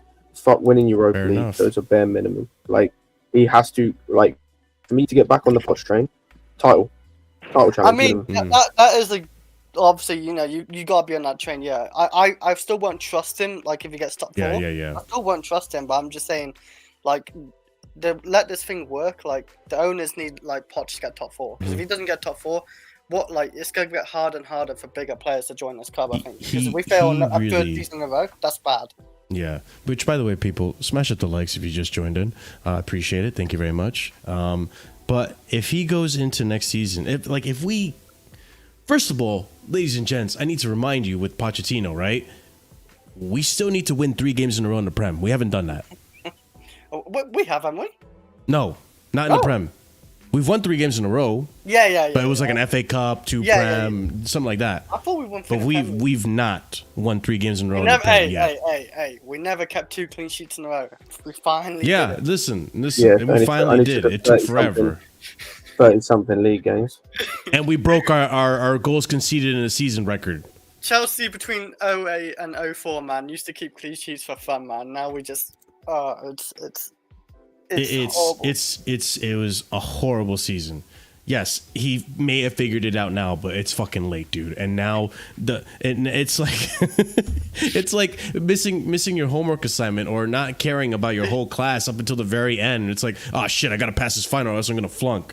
I mean, yeah, it's doing your homework. That's what I'm saying. And that's why, like, and like that's why, like, Adam's spitting. Like I said ages ago, he had to win every game between now and the end of the season. Yeah. Like, and then we literally lost the first one, and that's what I'm saying. Like, he's done. Like, I'm sorry, that bridge is broken.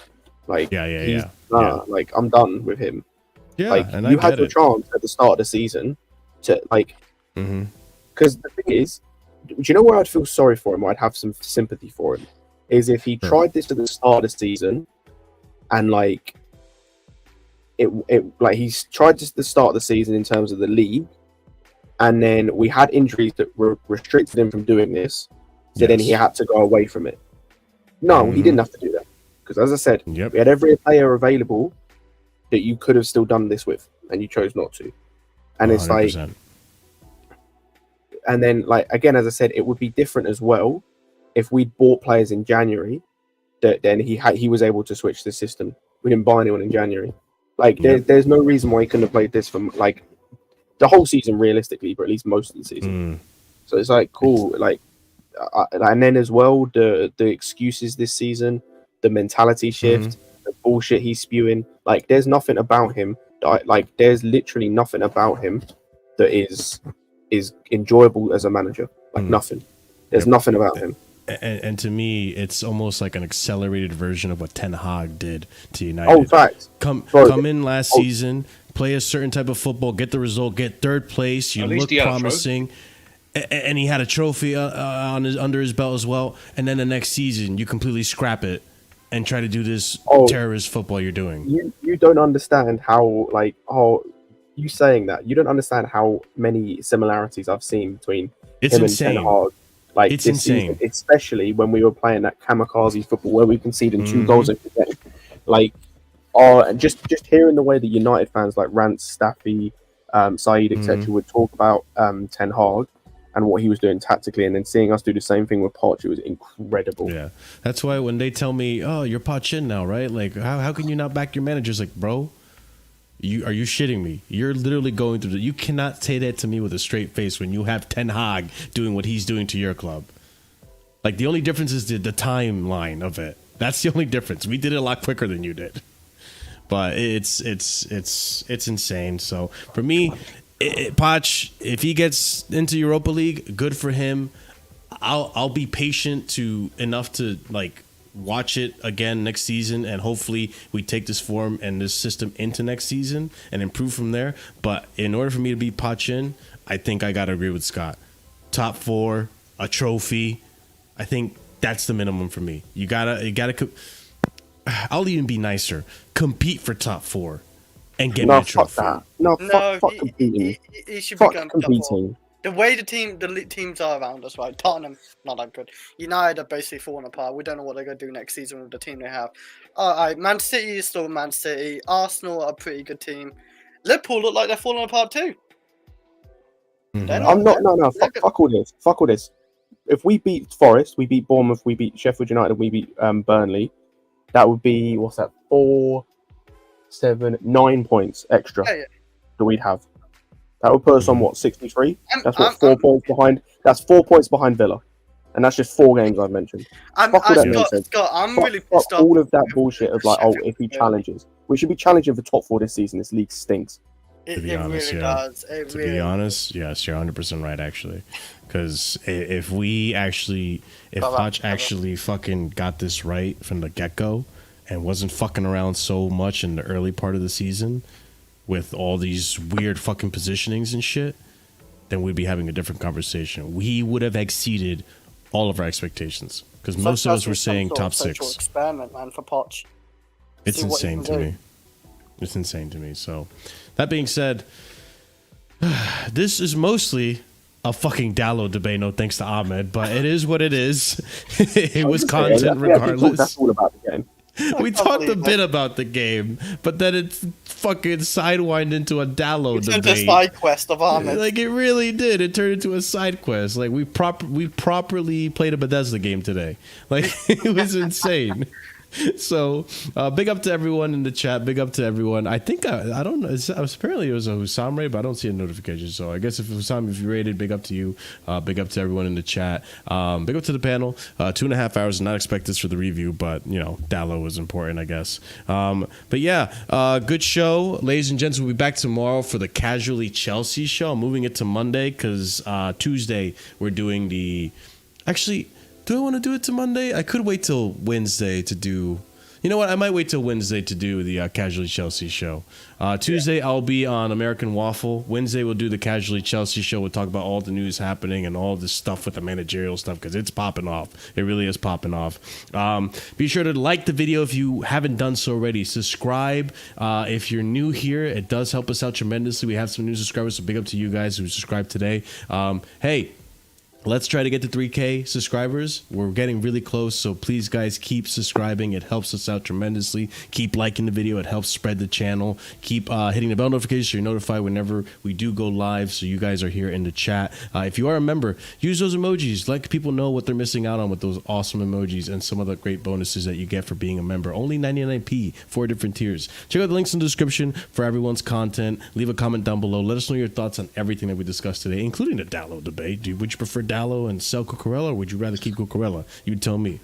Anyways, also at the end of every show, as per usual and in tradition, we give a shout out to our proper casual and higher tiered members, and now those shout outs are going to go to Suprotin, M3, Adam CFC, Wasabi Meets World, Orizont, Hereditar, B-Man, JC, Ishi, A Soliman, EE, Hassan Nawaz, Uncle Jester, Will, OG Turbo Jesus, Dark, Adrian, Pelu, Coco624, The Danzo, Gabriel A, Adib, AK Satid, and Joel. And listen, no matter how long this list gets, well, to a certain extent, we will be always shouting them out. So keep it coming.